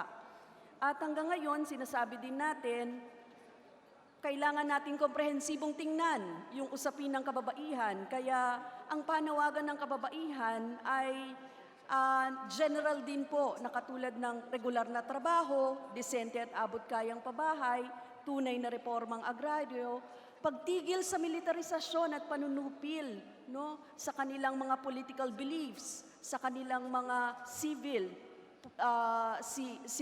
sa kanilang civilian rights no po, sa ating mga komunidad. So, ganun din yung lumalalang estado ng bilyong-bilyong Pilipino sa ating bansa na pumupunta sa ibayong dagat. Dito po, mas vulnerable yung mga kababaihan, ano? Pinaka-vulnerableng sektor sa ating lipunan. Kamakailan nga lamang po ay nasa NAIA ko na terminal noong October 30 at sinusundo ang bangkay ng isang OFW na si Jean Alberto para po dalhin sa Antipolo dahil siya ay hindi nabigyan ng tulong noong mga panahon na yon ng DFA at ng OWA. 11 days bago po nakuha ang bangkay ni Jean Alberto at siya po ay dinala namin, kinailangan pa naming sunduin, dalhin hanggang doon sa Antipolo para siya po ay bury ng maayos. No? So, bukod po doon, sinasabi po natin na ganun nagsimula November 25. Samantala, sinasabi rin natin na yung usapin nung pagsasabatas ng RA 9262 ay meron pong historical ding pinagdaanan. No? Kumbaga, the law was crafted over a decade ago with full recognition of the fact that a feudal patriarchal macho-violent culture persists in the Philippines, which makes women vulnerable to abuse. Napaka-particular po na pinasa ang batas na RA 9262 dahil mga intimate partners, boyfriends, nagkaroon ng relasyon, yun po yung yun yung ina-address at doon pinaparesponde sa usapin ng kababaihan. To date, this culture persists and may have been worsened. Yun po yung sinasabi natin. Na yung gender-based violence or violence against women and girls o VAUG, it is a global pandemic na ang naapektuhan ay isa kada 3 kababaihan in their lifetime. Yung numbers po na ito, based on the data on violence against women, kanina po ay narinig ko din yung data, nais ko lang idagdag na 35% of women worldwide have experienced either physical and or sexual intimate partner violence or non-partner sexual violence. Globally, 7% of women have been sexually assaulted by someone other than a partner. Globally, as many as 38% of murders of women are committed by an intimate partner. Malaking bilang po yun, 38%. 200 million women have experienced female genital mutilation or cutting. Meron po kaming campaign kada February. Ito po yung tinatawag na 1 Billion Rising Movement. Sumasayaw po kami para sabihin sa mga tao na kailangan po natin mag-rise against sa violence on women. Dahil 1 in 3 women across the planet will be beaten or raped during her lifetime. And that is 1 billion women and girls. Every February po, we rise in countries across the world to show our local communities and the world what 1 billion looks like and shine a light on the rampant impunity and injustice that survivors most often face. So yan po yung kalagayan ng kababaihan kaugnay sa karahasan na ginagawa sa kanila. So, sinusuportahan namin at natutuwa kami na tumitindig ang ating butihing sponsor kaugnay sa mga priority measures na kailangan o priority legislative agenda, particularly for our women. Hindi po ito laban ng kababaihan lang eh. Ang sinasabi nga namin, laban ito ng bata, ng kababaihan at ng ating bayan. Kaya maraming salamat po, Madam Speaker. Thank you to the good sponsor. Majority Leader. Madam Speaker, please refer the privileged speech and its interpolation and manifestations to the Committee on Rules for its appropriate action. Is there an objection? The chair has none. The motion is approved.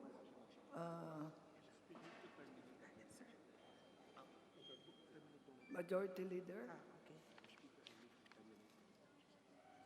Madam Speaker, I move to terminate the privilege R.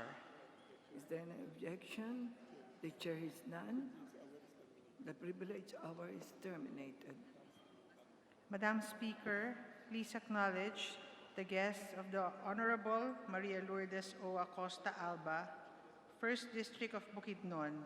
They are the officials of Malitbog, Bukidnon, Vice Mayor Cindy Aritranco, Administrator Catherine De La Rosa, Barangay Captains Joel Evangelista, Rosario Evangelista, LT Dainhay, Jetor Dansil, Ali Bandialan, Herondio Saripa, Herman Sul Aron, Ranela Emata, Pepito Dominguez, Ronald Lapus, and Romeo Caronia. To the guests of Maria Lourdes Acosta, thank you for coming. You're welcome to the House of Representatives. Majority Leader. Madam Speaker, I move that we hold an additional reference of business. Could the Secretary General be directed to read the titles of bills and resolutions on first reading, as well as committee reports and communications? So move, Madam Speaker. The Secretary General is directed to read the title of the resolution. Additional reference of business, resolutions, House Resolution Number 587, resolution expressing the profound condolences of the House of Representatives to the family of Mrs. Licerna Romerica Abunda, mother of the Honorable Maria Fe R. Abunda, Representative of the Lone District of Eastern Samar, Representative Cayetano Alan Peter, Compañero, Romualdez Ferdinand, and Abante. To the Committee on Rules. Madam Speaker, I move that we begin consideration of House Resolution number 587, and could the Secretary General be directed to read the title of said resolution? So move, Madam Speaker. Is there any objection? The chair hears none. Motion is approved. The Secretary General is now directed to read the title. House Resolution 587, resolution expressing the profound condolences of the House of Representatives to the family of Mrs. Lucerna Romereca Abunda, mother of Honorable Maria Fe R. Abunda, representative of the Lone District of Eastern Samar. Madam Speaker, I move that we adopt House Resolution number 587. So move, Madam Is Speaker. there any objection? The chair hears none. House Resolution number 587 is approved and adopted.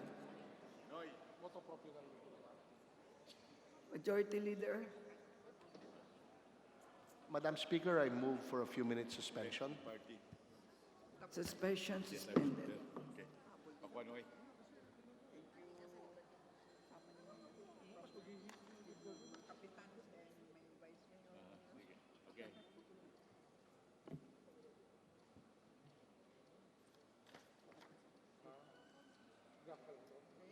Thank you. Okay, thank you. See you later.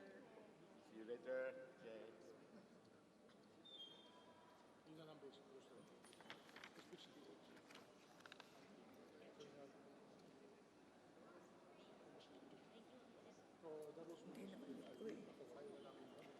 Hindi na ito eh.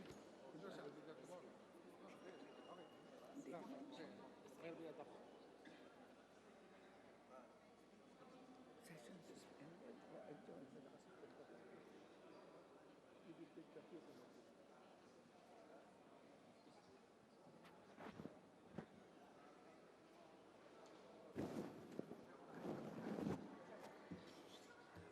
Pwede na rin, no? Adjourned.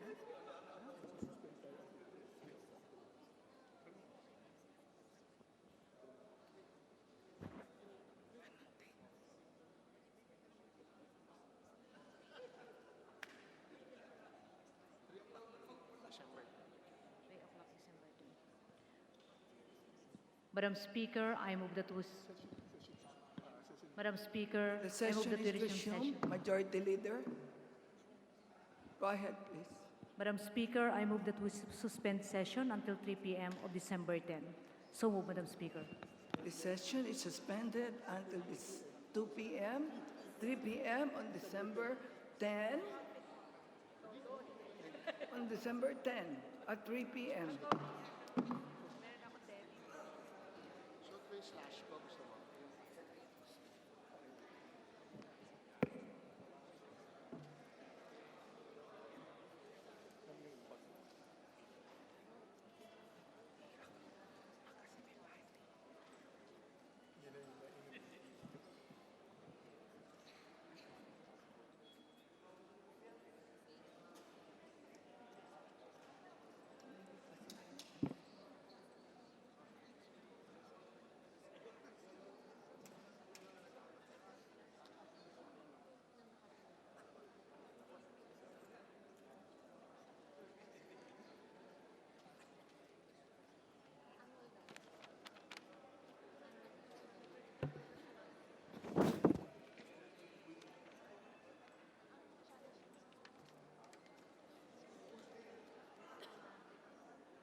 Ma'am Baby, ganito na po yung...